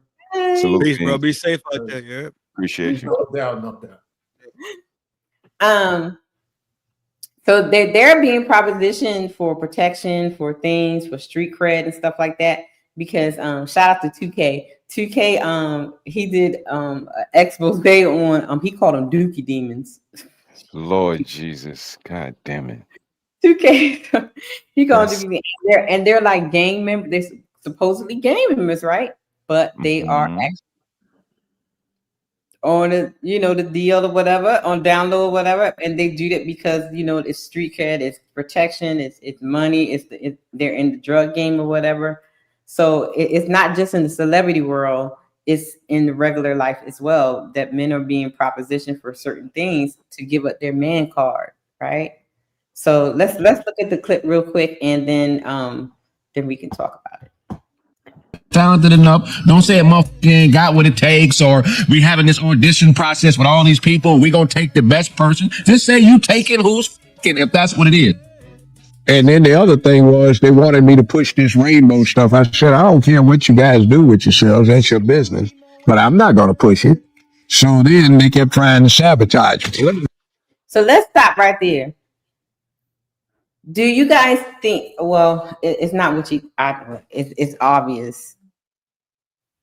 In the climate that we're in now, especially if you're like, you know, in the entertainment business or whatever, just like Judge Joe Brown, if you don't push this agenda,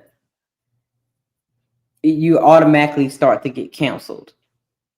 Like he was saying, you know, like he started to get sabotaged. So when it comes to giving up the man card, do you think that social media and the industries, whether it's movie, music, politics, or whatever, has a lot to do with, do you think it brings fear into men that are trying to make it, or trying to make something themselves, trying to be in the industry, trying to, you know, use their talent for whatever? They're being pressured because, you know, the powers that be hold the power to it, right? Am I making sense? Y'all get what I'm trying to say? Yeah. I'm with you, sis. I'm with you. Okay. So do you think it's more or less fear that's causing them to break down, to do it? To put on the dress, to bend over? or is it or is it greed? You saying fear of ostracism? Hmm? Fear of being ostracized? Or their opportunity to make it taken away. So you like Judge Brown was saying, because he wouldn't push the agenda, his show got sabotaged and taken off the air. And like we're about to listen to Kristen Powell, he doesn't get big roles because he wouldn't do it.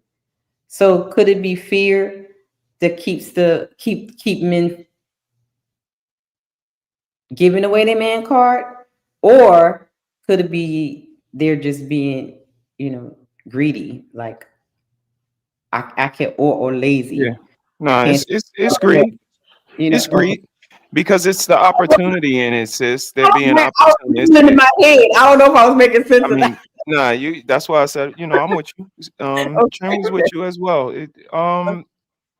Opportunists are opportunists, sis, and that lies in a little bit of greed. Like you were looking to get something out of that, and that's why you were there. Because people who are not looking to get something out of it can go home. I'm fine with the little $2,000, $3,000 I got in my bank account. I've always said that.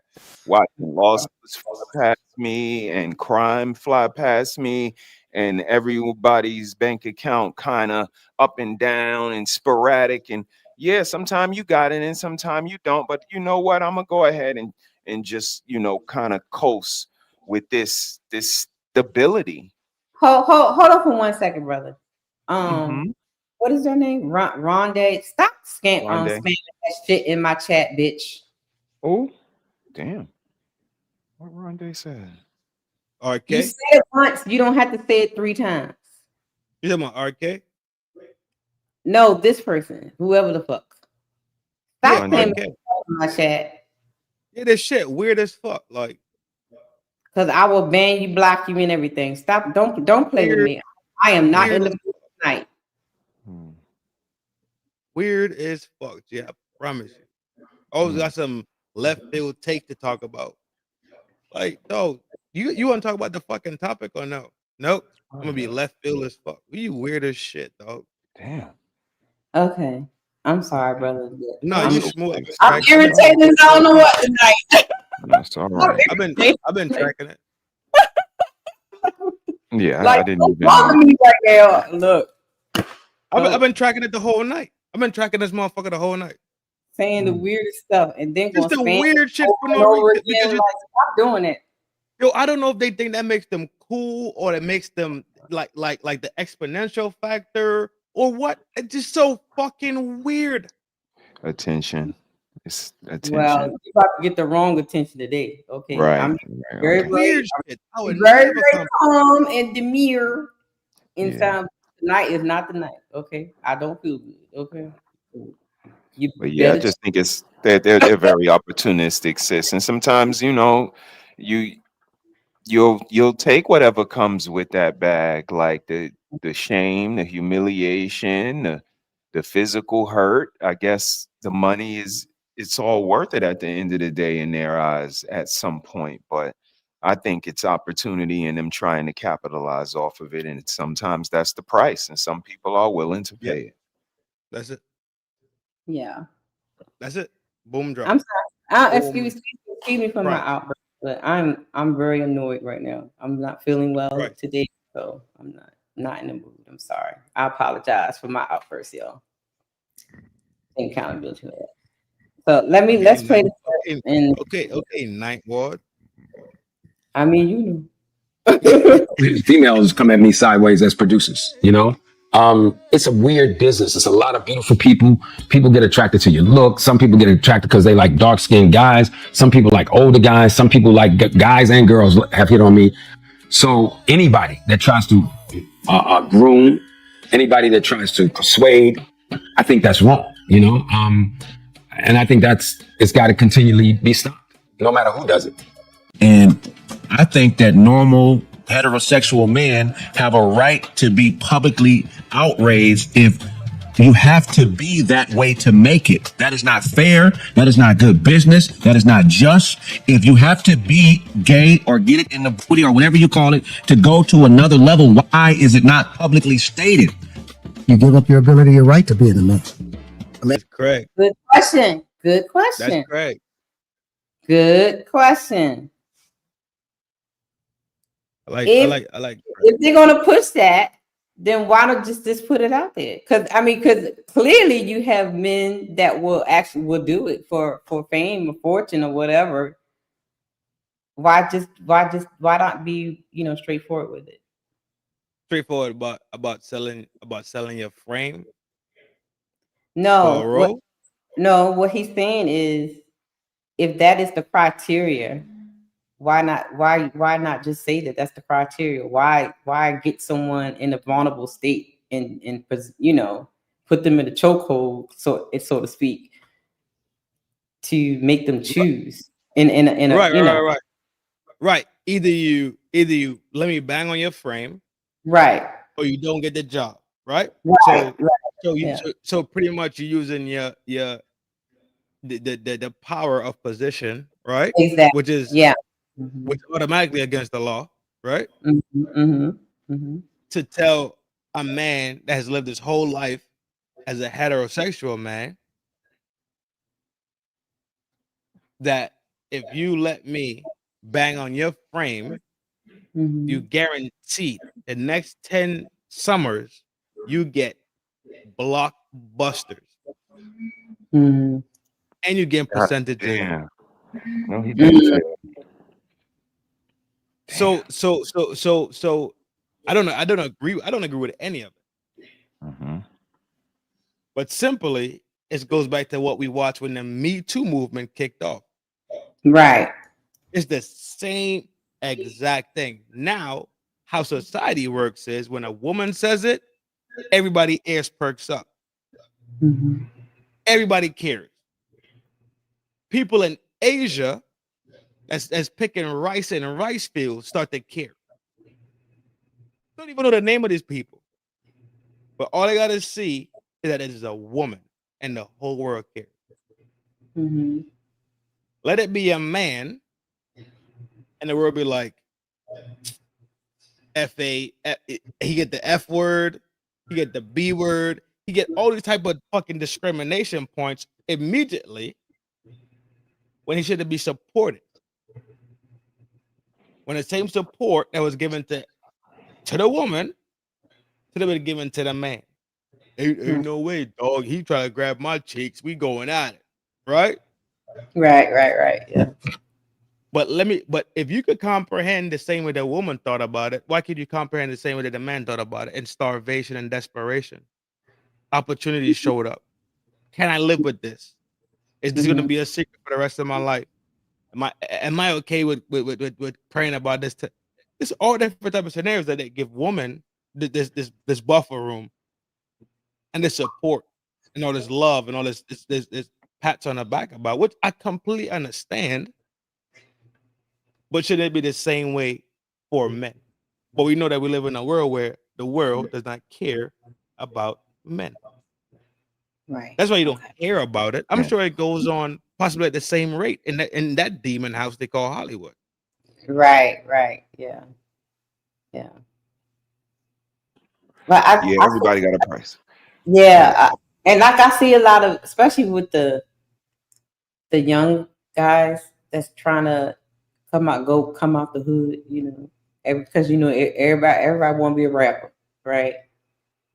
And it's like they dangle this carrot in front of them, this golden carrot. Music was one of the big ones. Yeah, because he first start out, and then next thing you know, they wearing skirts and eyeliner and stuff. Lord Jesus. No, you're right. I'm just saying, you can see the progression of them coming out, hardcore, dudes, and then next thing you know, ain't nothing wrong with wearing a purse, so it's like, no, you're right. It's like they telling them, if you want Jay-Z status or Nas status, you got to do this. or if you want to get to 1 million records sold, you got to do this. You know what I mean? So, but you see, when you go back to what I brought up early on, when we talk about indoctrinating people into lifestyles, into not accepting it, but also supporting it. Not only supporting it, becoming advocates for it. You could see how we take the hottest rapper right now. You just brought it up. Hottest rapper, so tough. Turn around to the purse joint. Turn around to not a skirt joint. Turn around to not a dress joint. And the whole time, the influence that he has is used as what? This is another tool of indoctrination and accepting a mad world. It happens I promise you, I can't turn on the TV for real, and not see some shit that aligns with an agendarized thing.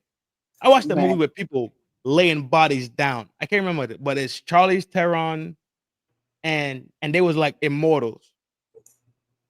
They run around the world. I'm talking about running around the world getting jiggy, bodies dropping everywhere. Old guard. And old guard. Thank you. You tell me in the middle of a shootout joint, these two dudes just start getting it off. Why is that fucking irrelevant, dog? When you see things that are placed in places that makes no sense or they become irrelevant, that should tell you this is agendarized for purposes and reasons. They could have just been two regular dudes. Trendy. But guess what happened to the girl too? The main one, Charlize Theron. She also had a lover that was what? Yeah.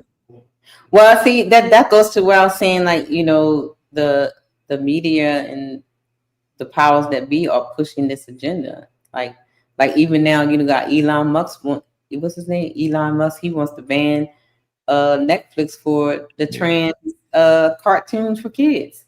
So it's like, and everything now has to have some type of rainbow stuff in it.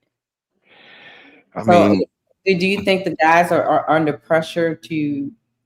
So if that is your dream or that's your, you know, your way out, you know, because most times when I hear the young men and stuff and young women talk about, you know, wanting to be a singer, rapper, or whatever, or any type of artist, it's always to get out of the hood. Like that seems to be their only way out, is to become a basketball player. It's their only way out to become a rapper or a singer or a movie star.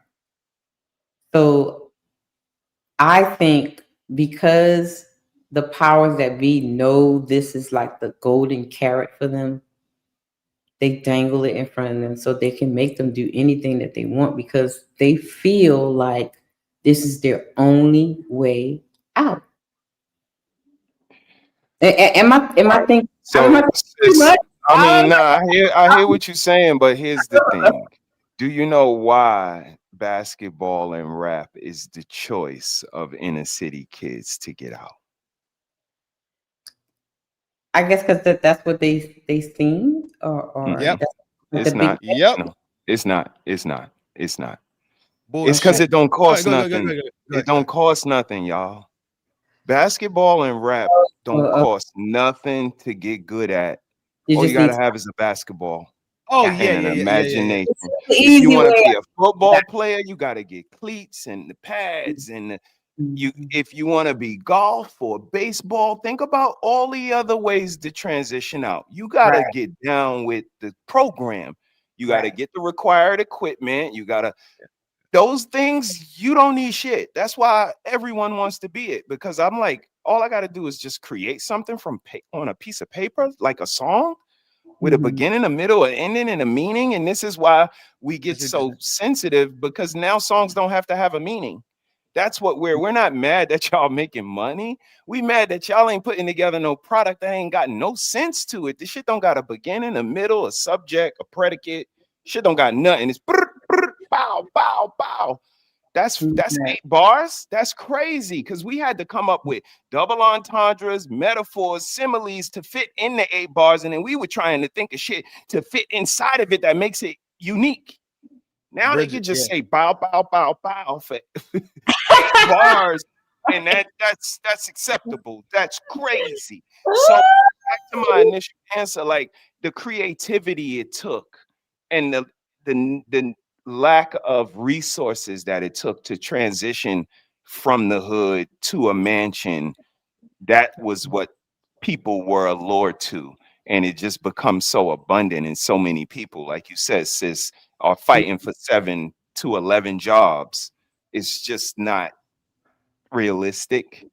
But that's why reality and definitions and manhood, all of these things are becoming blurred because the agenda is being pushed. And with just words like agenda, like this shit, they're trying to change what being a man is. And if you don't accept, if you don't go along with, if you're not sensitive if you're not willing to compromise, if your tone isn't just right, it can't be that many landmines be coincidence, because we bound to step on one of them. And when we step on one of them, you get to call us toxic masculine and narcissist masculine and dictator masculine and all of these things. So I see it as an attack, and I just say, brothers, good luck, and be willing to stand on your island. Michael, sorry for being so long-winded, man, but welcome. Welcome, my love, to the channel. Follow. Dog. Sharp, how's it going? What up, Trin? I'm love. How What you up, doing, Jit? Red? What you got, good? What you got for the on the topic? What you got? First, I would say forgive me. Every time you catch me, I'm in my coffin. You know, you know. But I will even following what Tribe said is it's the easiest way out. It's very easy. Other ways to where you have to, like he was saying, either like sometimes even with certain sports, how much training you have to do. At times that's not even as hard. But if you want to do it an academic way, there's a lot of studying you have to do. There's a lot of courses, classes, all the way to college. It's a longer road. It's a longer road because now everyone could talk about their hardships. They put it to it's like sometimes you put your hardships down, put it to a beat, have a good catchy hook, bam, and keep moving and keep going from there. Then back to the other question about, when they're getting into the trying to get into the industry, and then they have to do one thing or the other. What it is power. The main thing is power. And a power hungry person feeds off and need other people to control. They do that, and you can do it on the good and on the bad end, because I trained drivers before, and it feels so good when I get a driver that don't know anything about, they are afraid to drive. Totally afraid. Then I show them and teach them, and next thing you know, when they leave, these people they confident. Thank you. They thank me and all that. They call me months after, like, thank you for so much. And that, to me, that pushes me. When I train them, that pushes me to train the next one to do better. So my training becomes just on point to where I could train anybody. That helps me. But that's on the good side. When it comes sometimes on the bad side, people, they get that power when they're able to make someone do something that, I'm going to make this person do this or do that. Right. I feed off of them acting this way, feed off of them doing that, because I don't think it's so much of women changing. I believe it's the men, because I think women have been similar how they are right now for eons. There's have been women that have children by other men, that have children by a man would leave. A man, sometimes he would lose his life in war or things of that nature. Now what happens, it's the barbershop and the salon is together. So you're hearing women saying like, oh, men don't do this, this, and that, and everything, to where men, we cannot even speak to each other without a female butting in our conversation. It used to be a man could talk to another man and tell him about, hey, this is what I do. Hey, he'd be like, hey, that's right, I do this, this, and that. And a woman could not agree with that, but that's just what men do. Now, if I'm sitting here and I'm talking to Trin and I'm telling him and I'm speaking to him about something, man, hey man, I ain't even talk to this boy because he did this, this, and whatever. That's between me, him, or whoever in the barbershop or where we at. But now, if I say it online here, it could be clipped and somebody could be saying, forget that ugly dude. He's sitting here talking about this, this, and that, and everything, to where that's not even pertaining to them. Because things has always been the same, to where there are women that me, Tribe, and Trin we ain't gonna even holler at them. You could go do, but girl, you could go do whatever you want. She doesn't qualify for us. And then same with women. There are some of us men that don't qualify for women. But if we sitting here bickering and arguing about it, then that's what it becomes up in the air that way. Sometimes it's just keep it, hey, nah, she not my type. Yeah. Oh, I'm not your type when I'm this, and that, to where it's like, no, you're not my type. But if you tell me that I'm not your type, I'm okay, baby, I understand. Well, Michael, men can't have preferences, That's what I'm saying. Yeah. But we used to have our preferences. I got called all kind of names because I said men can have preferences. Yeah, that's crazy. That That was crazy. But we used I to was have, there too. That was we always crazy. had our And preferences. he's still talking about me. He pressing on you still? Lord Jesus. You really hurt his feelings, I guess. I'm He getting might something. need to get packed out, G. After all this time. I'm getting him something to do. Hurt, baby. Okay. All right, sis, what you got, sis? It's on you. All right. So let's finish out the clip. Now here is Mr. Terrence Howard. Man gives it. So when you give up that man card, you don't get that. Let's go back a little bit. Stated. You give up your ability, your right to being a man. A man don't take it, man gives it. So when you give up that man card, you don't get that back. Are you saying what I think you're saying? I'm saying what I'm saying. You don't get that back. You come into this world as a man one time. So in a sense, the Catholic conscious will did. Because I mean, if he's saying that producers, they came at you sideways, hypothetically speaking, if you would have took them up on the offer, I'm sure you would have got better opportunities, right? Well, let me tell you this. A guy came to me maybe about 3 years ago. He said, Mr. Powell, I love your work. He said, I'm going to tell you right now, you'd be a lot bigger if you were bisexual. And I said, well, I've gotten as big as I have. Give up that right for anything, for fear of being hurt, fear of somebody doing something, for wanting to gain something. When you give up that man card right, you lose some spiritual energy that has always been pushing through. Like if a woman gives up her womanly right of being a mother and taking care of her family and being all those things, when you give up those things, but when you give up your manhood, I've never seen somebody recover from it. That was all the people that went to the puffy parties. That was all the people that did all those things thinking that there was never going to be a consequence for what they were doing. Got punked out and pimped out by some greater desire. You should have a greater desire than being a man. People, I'm saying out here in the Hollywood realm, the Hollywood guys that I know, I see who they are, and I will admit there is envy because I know I don't fit in around them. I will be the outsider around them. So in order to sissify, they try to use these terms hyper-masculine to make you feel ashamed about being a stand-up man. That's all that shit that is a term to make you feel bad that you are a heterosexual black man and you might be a man that stand on business and you might be a man that's unwavering and you might be a black man that's ain't gonna tolerate the. So, because black women specialize in taking these terms and trying to emasculate it for telling them that he's a real man. You don't respect your butthole because anybody can dig in it and they ain't even got to know you five motherfucking men. Ain't your asshole supposed to be something sacred?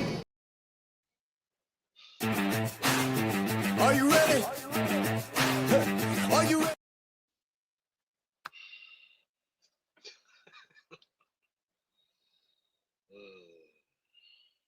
Lord Jesus. The men are giving their man card away. And Terrence Howard said you cannot get it back if you give it away. That's a fact.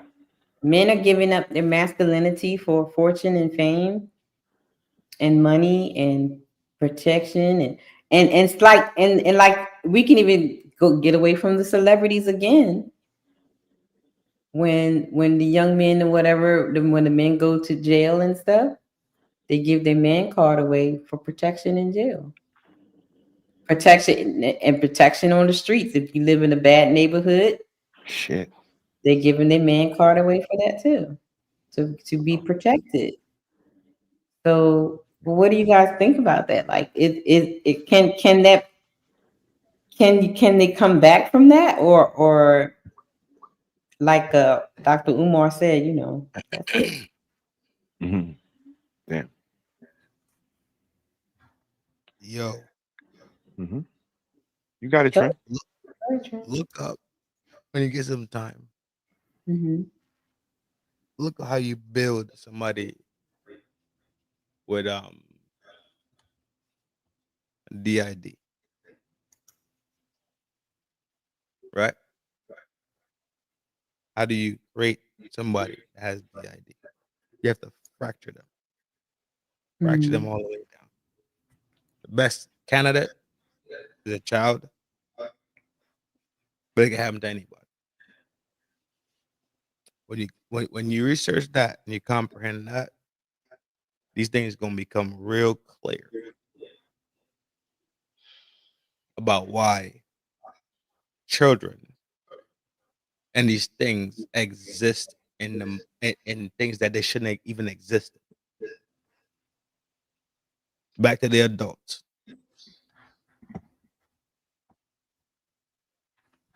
This giving up this man card thing is also a part of fractioning them all. Because guess what? Now, if I own you, I own you. Mm-hmm. Right. Yeah. I own you. Mm-hmm. So it's a blackmail scenario. And now guess what? Because I had it one time, I can have it 5 times. Right. Because if it was 10 summers, I could simply say, yo, I don't got a role for you for 5 years. But I tell you what, I'm gonna call my mans over here at this studio. They got a script, it's legit, it's good. It's up yeah. Dog, this shit happens every day. Motherfuckers sell they fucking frame for ice water. Mm-hmm. So when we talking about big scale shit, a motherfucker sell they sold for $1 million on a summer run. Yeah. A $5 million summer run, and you end up with 20. Mm-hmm. We're talking about what people are making decisions about themselves and what they're willing to sacrifice. It's character and more. It's character and morals that come into play at that point. I absolutely think it happens. I have no delusion, especially when Harvey's sitting down in jail. Mm-hmm. Did he sitting down in jail? Yep. Come on, game dog. It's everywhere. It's fashion industry. It's every single point. It does not stop. We had a whole scenario that happened in DC. All of a sudden, nobody remembers it. Hmm. We being serious? It's not fracturing off the one thing or that thing or that thing or that thing. No, it's a power dynamic thing. It's a level of evil. It's a level of advantageousness. It's a level of a predatory behavior.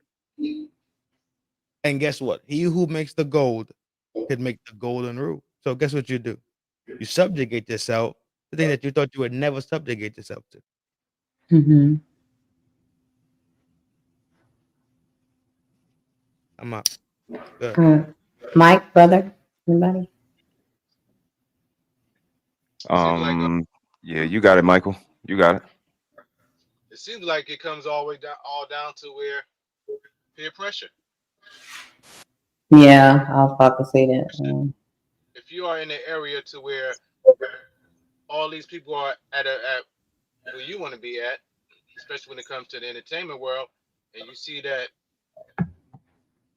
these people that's in this position or that position are the ones that are doing, I guess, the foul stuff, then people are looking at that. Maybe I do that. Maybe I do something a little foul. I won't be so foul, but maybe I do just a little foul. Right. And it seems in that little foul becomes the part that's getting you into it. That okay, you could be a little this, you could do a little this, that. The next thing after a while, Compromise. Yeah. Yeah. Compromise, G. Yep. Yeah. For me, it goes back to an old Bed-Stuy proverb. We used to say something that was, "I only got my word and my balls," and I'm not breaking those. I'm not For breaking. nobody. And the thing about it is, when that man card get taken, the first one, we don't even have to look at the first one. If the scenario was flipped around, you could lie. You could be a liar, but that don't mean your man card was taken. But if your man card was taken, I'm pretty sure you a liar. Pretty sure. So for me, it's my word and my balls. And when somebody take your balls, like you no longer have those no more. So somebody So went in your booty, that's nah, like that's exit only. Number one, it's biblical. Two, like it's a yeah, lot of yeah. tangibles with that, and jail. So many factors. Like that's the ultimate man. The ultimate masculinity is taking some dude butthole, and it ain't shit he could do about it to stop it. Ain't But about taking it. It's about you can't do shit to stop me from doing it, right, nigga. right. But in this but in the cases, you're saying like taken, right? But Mm-hmm. they're not taking it. They're actually giving it away. They're giving their manhood away. It's not being taken. They're giving it away. And I think that's the problem. It's not being Because taken. It's not getting taken by because force. They're giving it away. Right. because this bullshit they got going on is to hate masculinity and the guidance that it brings to the fucking planet and the ecosystems that we live in. So now, if you're a young boy and your mindset is shit be fluid out here, and you could put on a skirt, grab a rat, put on a purse, grab a dress, and all this shit is fucking smooth, then what the fuck really matters at the end of the day? There is nothing that matters then. If everything is supposed to be fluid and it's supposed to be just wavy and all these different, then why would today in today's world right now a 19-year-old that wants to make it big not think that way after they've been indoctrinated not just by nature but also by nurture? All this weird shit is okay. Because I get it. the movement switched from discipline to this fucking regard and disorder. Right. I wouldn't Be disagree. out here playing. Okay. What you got, Michael? I'm saying, but are they is it they are being forced? Because say say somebody get a lot of these guys that do get big when it comes to music or hey yo and they get they get You didn't say pause. You didn't say That was pause. crazy. Hey, yo, was good, though. That was crazy. I'm a Hey, girl yo, and I know that. You gonna say pause. that was crazy. I caught him. good looking, but hey, it's in this type of situation, do you have to say pause because they are as in they Trin face, he's like, what? Pardon me. Let me just continue on. I just keep on talking. Like, just good looking, Trin. Thank you, sir. Oh my But goodness. like say they getting well known. You come into the game owing. There's not too many of them that come in and they have their they have all their ducats and their money right. A lot of them come in and then they get fronted. They get fronted, and then next thing you know, if it comes down, hey, if you don't do this, hey, you owe. Yeah. You owe us all this. Come on to this party that we have over here. For sure. You know, because that's why I said the grooming is not always just straight out in your face. It ain't all That's a just straight. fact.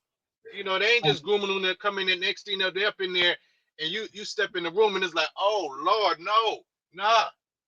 It's a slow process. They got a date to where especially if so many people are going for it, the grooming that they're doing must be immaculate. And like you were saying, Trin, it starts early. It starts early. Think about it. A 19-year-old boy just come from a area to where, man, it's wild up out here. They shooting, they coming after me, they doing this and that. But the guy's good in poetry. But he could put his poetry to music. Next thing you know, he gets a huge deal or something like that. They put him in the studio. They gotta recoup that money. Hey, you owe us, young man. But don't worry about it. Just come over here to this party. We have a party. Hey, it's a nice one. So and so is going to be there. So and so is going to be there. Yep. Just come on, man. We'll do this and that. They get there, and the grooming starts like that, to where to a point they are giving it away, but to another point they're being groomed and their hand is being forced to where it's like, hey, you have to do it. Because there's so many people doing the grooming process is immaculate. Because I see it's a lot. Okay. I got you. Okay. I see what you're saying. Because that is what happened to a few of the people that kind of testified with Diddy. You know, that was the scenario. Like, yeah, come on to this party and such and such is be there. You know. I mean, it's perfect that everybody kind of touched on it, and it's what Trin was alluding to, what Michael was alluding to. It's a perfect storm, sis. It's the power, it's the opportunity, it's the atmosphere, it's the promise of future success, and depending on your desperation, depending on what you came from, everybody got a price. And why we sit here and talk is because for some people the price is free. All you got to do is get on the internet and give them a couple of videos that is impressionable and lead them down. You know what I was thinking about, and I'm doing it. And it's like, shit, this is the world we live in. So we just want you to just set a high price for yourself, value yourself. And that's the self-love that all of the videos are kind of telling a story. And it's what you got to have in order to be able to say no to these situations, because we know NWA, they got presented with checks and all of them took the check except Ice Cube. Imagine if he said, I gotta, touch your, private parts or your booty in order for you to get this check. You catch it.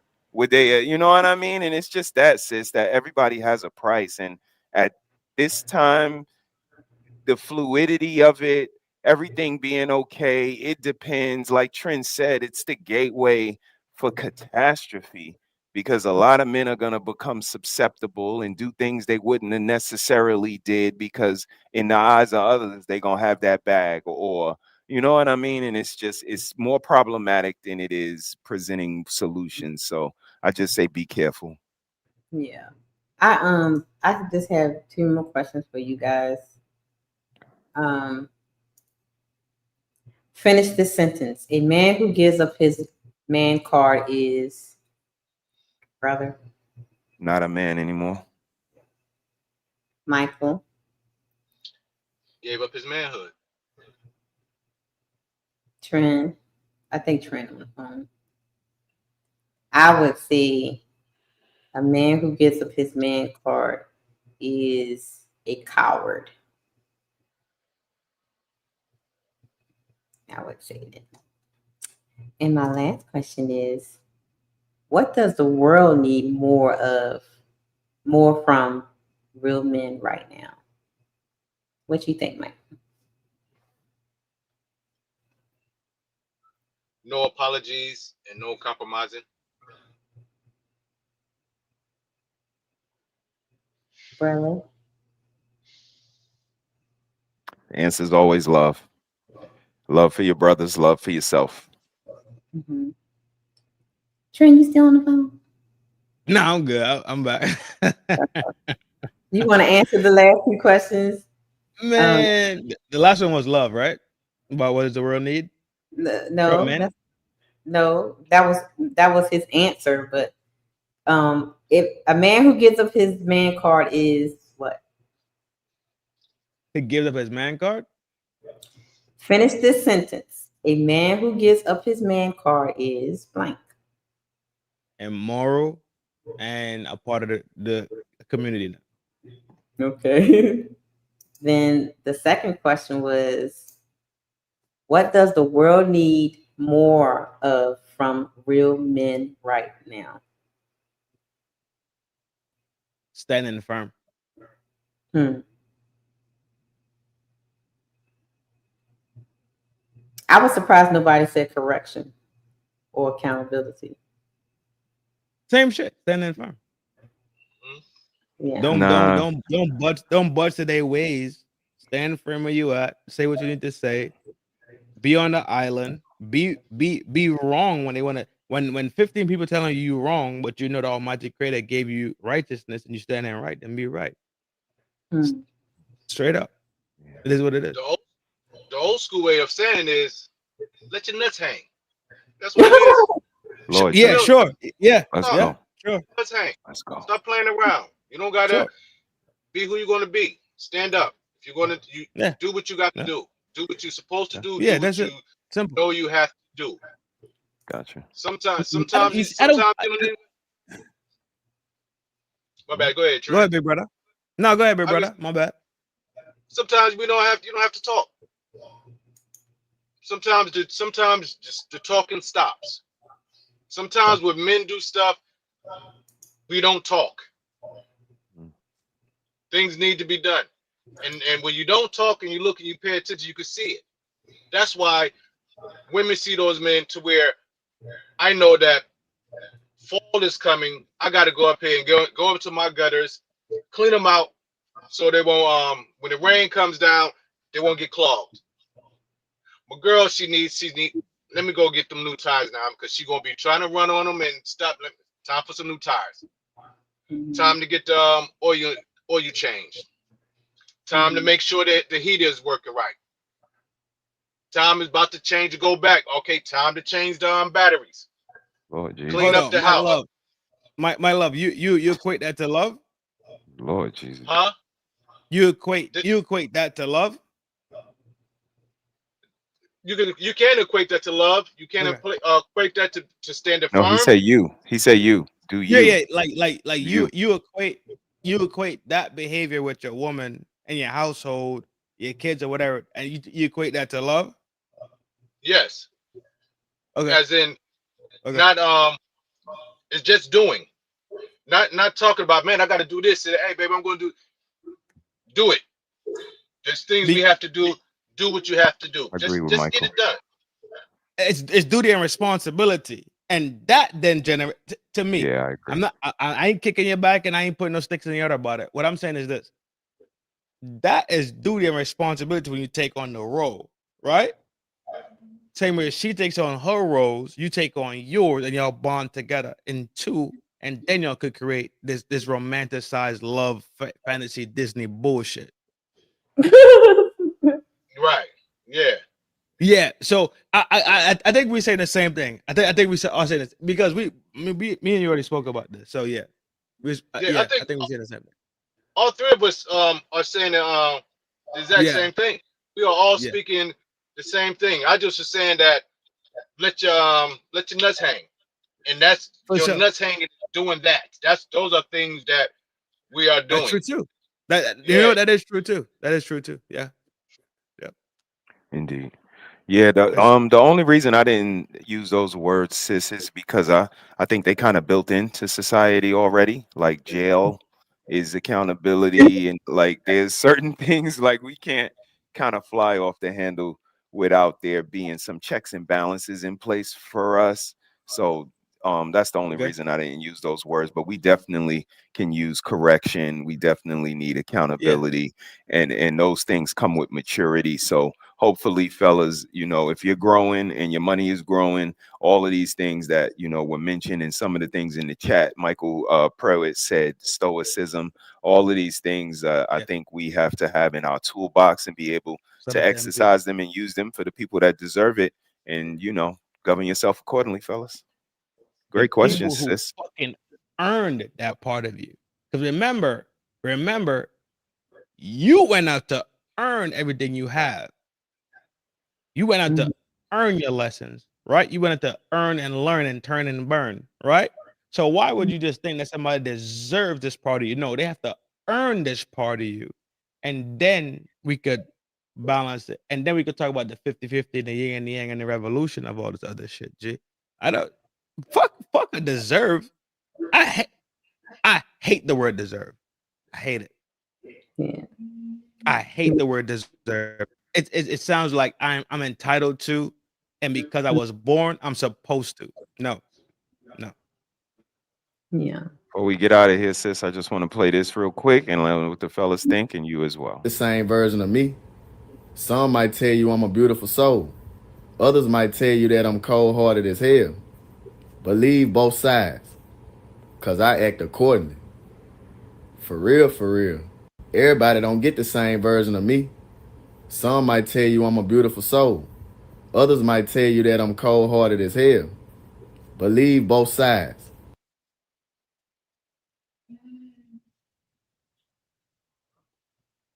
I wave my flag on that. Again, I recognize what a bitch is because I know what a queen look like. And I'm gonna govern myself accordingly. When I'm in the presence of a young lady, a damsel in distress, a woman, I'm gonna act accordingly. But when I'm in the presence of a cantankerous gutter snipe, I'm gonna do as well. So that's, you know, everybody don't get all sides of me, and that's on purpose. Exactly. Exactly. Perfect. G. Well said. Yeah, I agree with that. Everybody don't deserve all, you know, all of this. You know, Some of them get the gentleman, others get the gangster. you treat Let's go. Trin legend. Yeah, Trin you know what that legend shit, is in the no. building.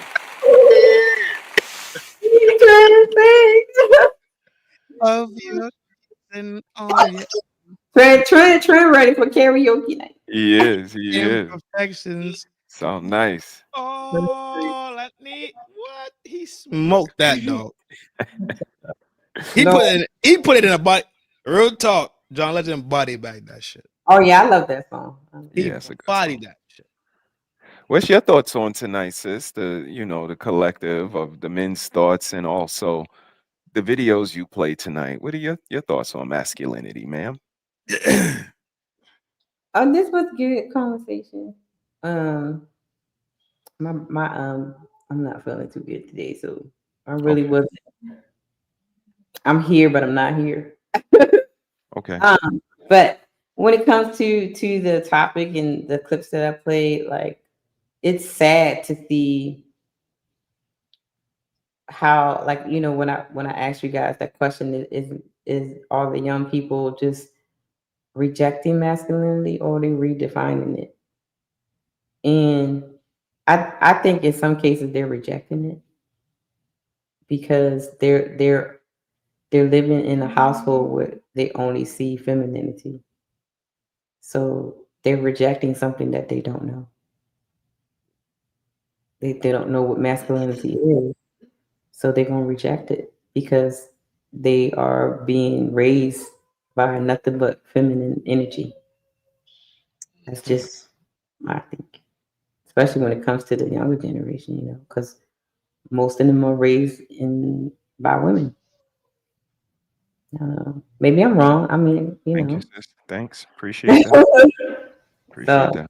This And was I mean, it's just being redefined as well, but I think a lot of the newer generation, I can't even call them people. I call them demons. Demons are actually rejecting what is right. Right is wrong, and wrong is right now. That's just what I think. So, y'all know what time it is, y'all. It's time for the super chats.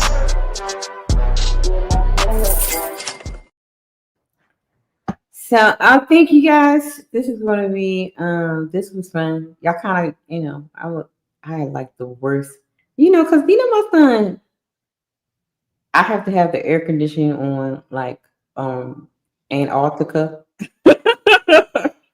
because this side of the house is high ceilings, and so it takes more to stay cool. But my side of the house is low ceilings, and so I be wrapped up like a sausage all the time because it's cold. So now I got head. Like a what? Like a what? Lord Jesus. Thank you for your contribution to tonight's show.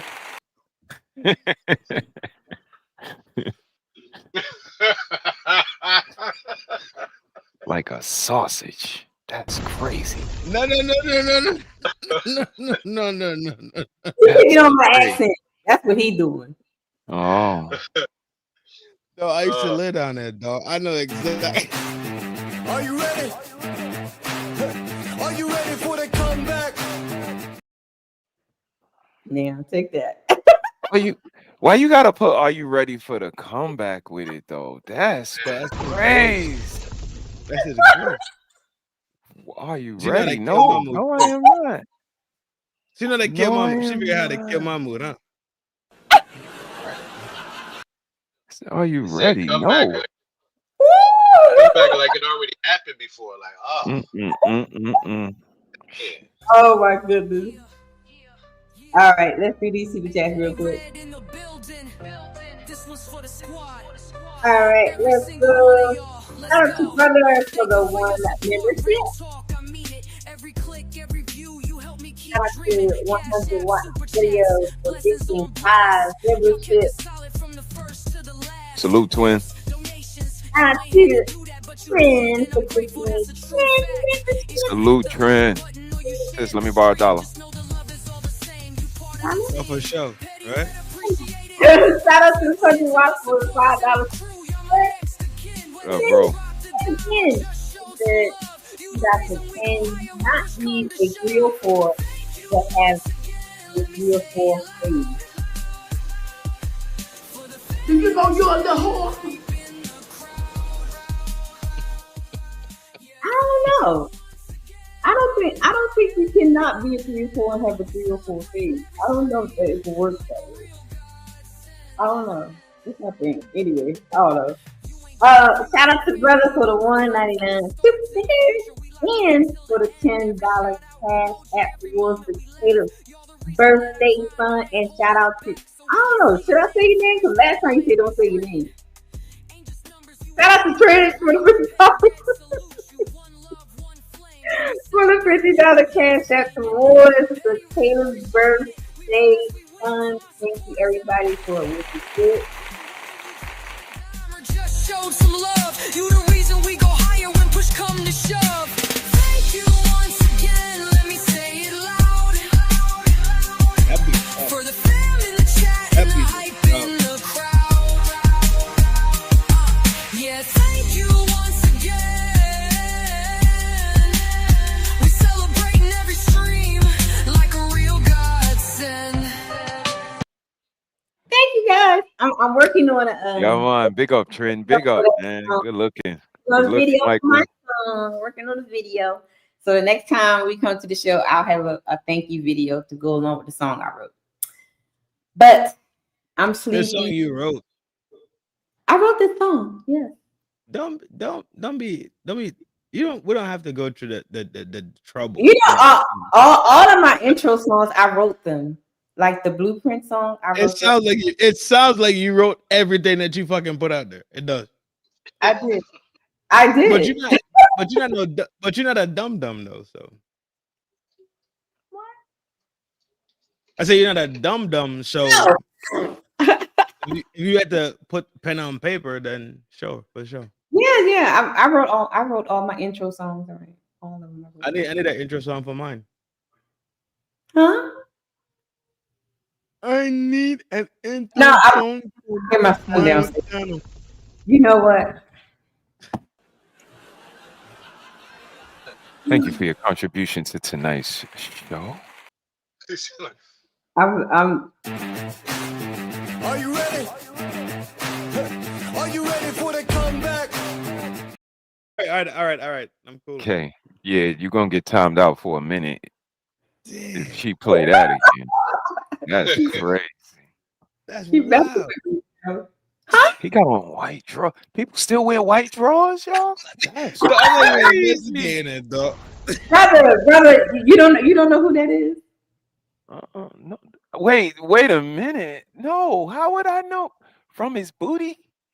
That's crazy. You don't remember that clip? I did not I didn't recognize that booty.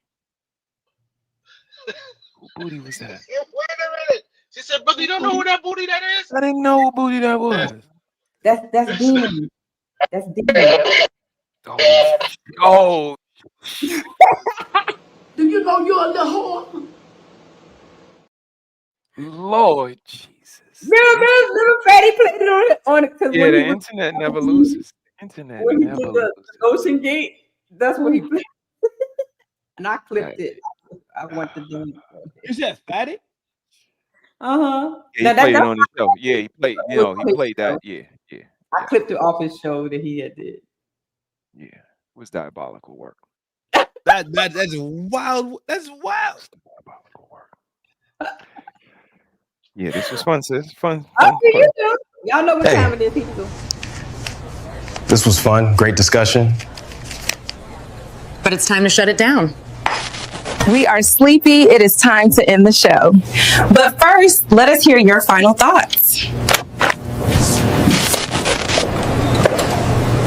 Let's shut this down, but first, let's get these final thoughts.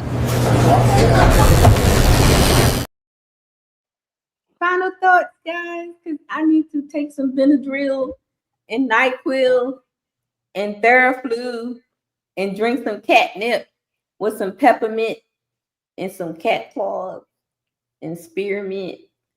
Yes. Tramadol. No, that is that. I need to get wrapped up in my blanket like a little sausage. Final thoughts, guys. No!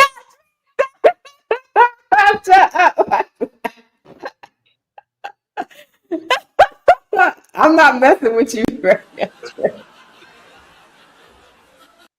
Leave me alone, Trin, because I'm about to be doing this. We love that liquor, love that liquor, love that liquor, baby. What they say, Patron make you do wrong. Henny make them spin that penny. Paul make your ass fall. Casomigo have you spinning. Bitch, spinning. Bitch, spinning. Bitch. Lord Jesus. I gotta make me a Nipsey Hustle, okay? Because I need to go to sleep. Final thoughts, guys. Michael Love is on you, sir. All the time. One thing I gotta say is thanks, Red. Thanks for having me come up and speak and make sure that we get our thoughts out about how currently how things are going for the younger generation and the older generation. Appreciate it. And then also just to let everybody know that men and masculinity is always going to be here. It's still going to be here. At times it look like it wanes and it's thinning out, but we still raising men to be masculine and be the right men for women. Michael, I have to tell you, witching hours this weekend is going to be crazy because we had Rapture Part 2, right? And of course, we left behind, right? Because we still here. Wait a minute. Oh, It was supposed to be the 6th and the 7th, and today is the 8th. We didn't get raptured up. So that happened? Prophet Joshua got some explaining to do. Man, he's an asshole. Man. Some people are. Oh, did anybody leave? Wait, where am I? No. I'm not even. Yeah. I was on TikTok and I went to everybody's account to talk about they was fussing at the people because people didn't believe them and stuff. And I went to their account and I'm like, I want to see some videos on I was stupid and I shouldn't listen. I apologize. I want to see it all because they was just acting a fool on TikTok and saying that the Lord was coming back on the 6th and the 7th. He chose the wrong calendar for the 23rd of September. He said he was looking at the wrong calendar. And he chose the wrong calendar fucking 14 years earlier too. He said Jesus told him that he was looking at the wrong calendar. Jesus told him that he was supposed to be looking at the Julian calendar. I like to know what scripture in the Bible where God had a calendar. Okay. Show me that scripture. But anyway. But so apparently it wasn't the Julian calendar either. So maybe he has a new date. Maybe it's going to be November. So we shall see. Gregorian or Julian. Did Julian not even work? I mean, no. Ethiopic calendar don't work either. That's what they said. That's what they said. Trin. They was living on the Ethiopics. The Ethiopic calendar? Yeah, that's what man, tell them go to bed. They wake up tomorrow. They're coming up with a new date. I'm telling you. Final thoughts, Trin. As usual, right? You know, I like coming up here because we have a good time. We talk shit, but we really do talk about things that are valuable, right? In the aspect of, even if it's personal information that we gather from each other, even if it's information that we gather to make each other better in our own interpersonal relationships with our own significant others. I enjoy coming up here. I thank you for always making me feel like I'm welcome up here. And I will never stop coming as long as you don't play that bullshit ever again. I was about to get you. I was about to get you. Nah, you know you're my dog, yo. Peace, love, prosperity. You already know how to get down. Yo, big brother. Hey, brother. Yo, large up yourself, you know. Large up yourself. Yo, big up to the fellas, man. What? It's always dope to be with my fellas, and thank you, sis, for creating this platform for us to come up and share. Thank y'all fellas for sharing. Salute to the chat for putting up with us. And fellas, be yourself, man. Be yourself. And to everybody else, I say do that shit with who you could do it with. If you find some guys that you can run over and masculinity is not big with them, then by all means do what you will. Do what thou wilt. But when you find some guys that's not with that shit, like just respect that. Like, I thought you was one of them. I see you not. Respect. And that's all we got asked for, because we're not all the same. We're not all those guys that we were talking about tonight. So govern yourself accordingly. Shout out to the fellas. Shout out to sis for having this platform, and make sure you wrap up and stay warm, sis. Yeah, I'm gonna wrap it like a burrito. I'm not gonna say swooshes because Trin gonna laugh. Bye. As soon as the show over, he do like this. Well, I'm ready to go.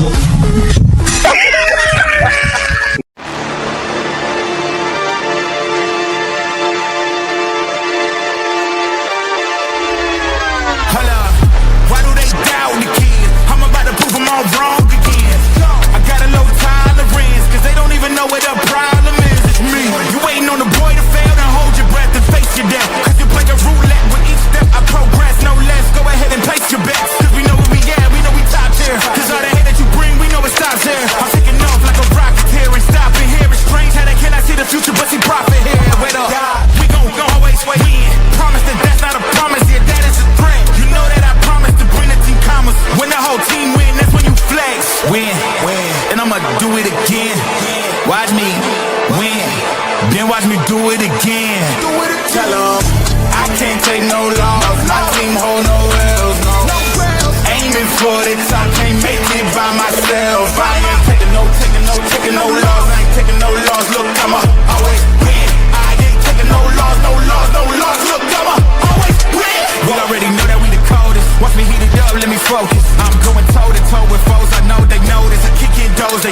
hope for closing. Why?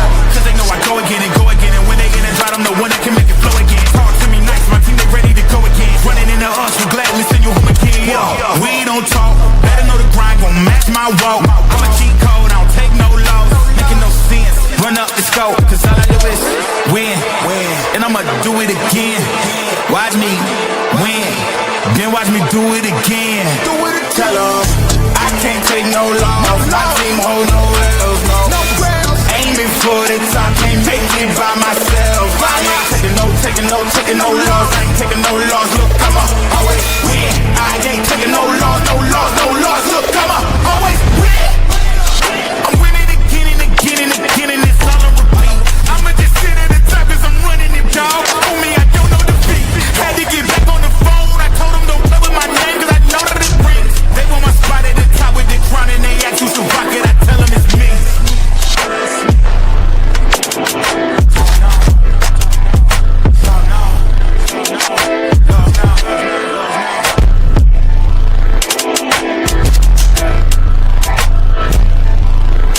I'ma always win.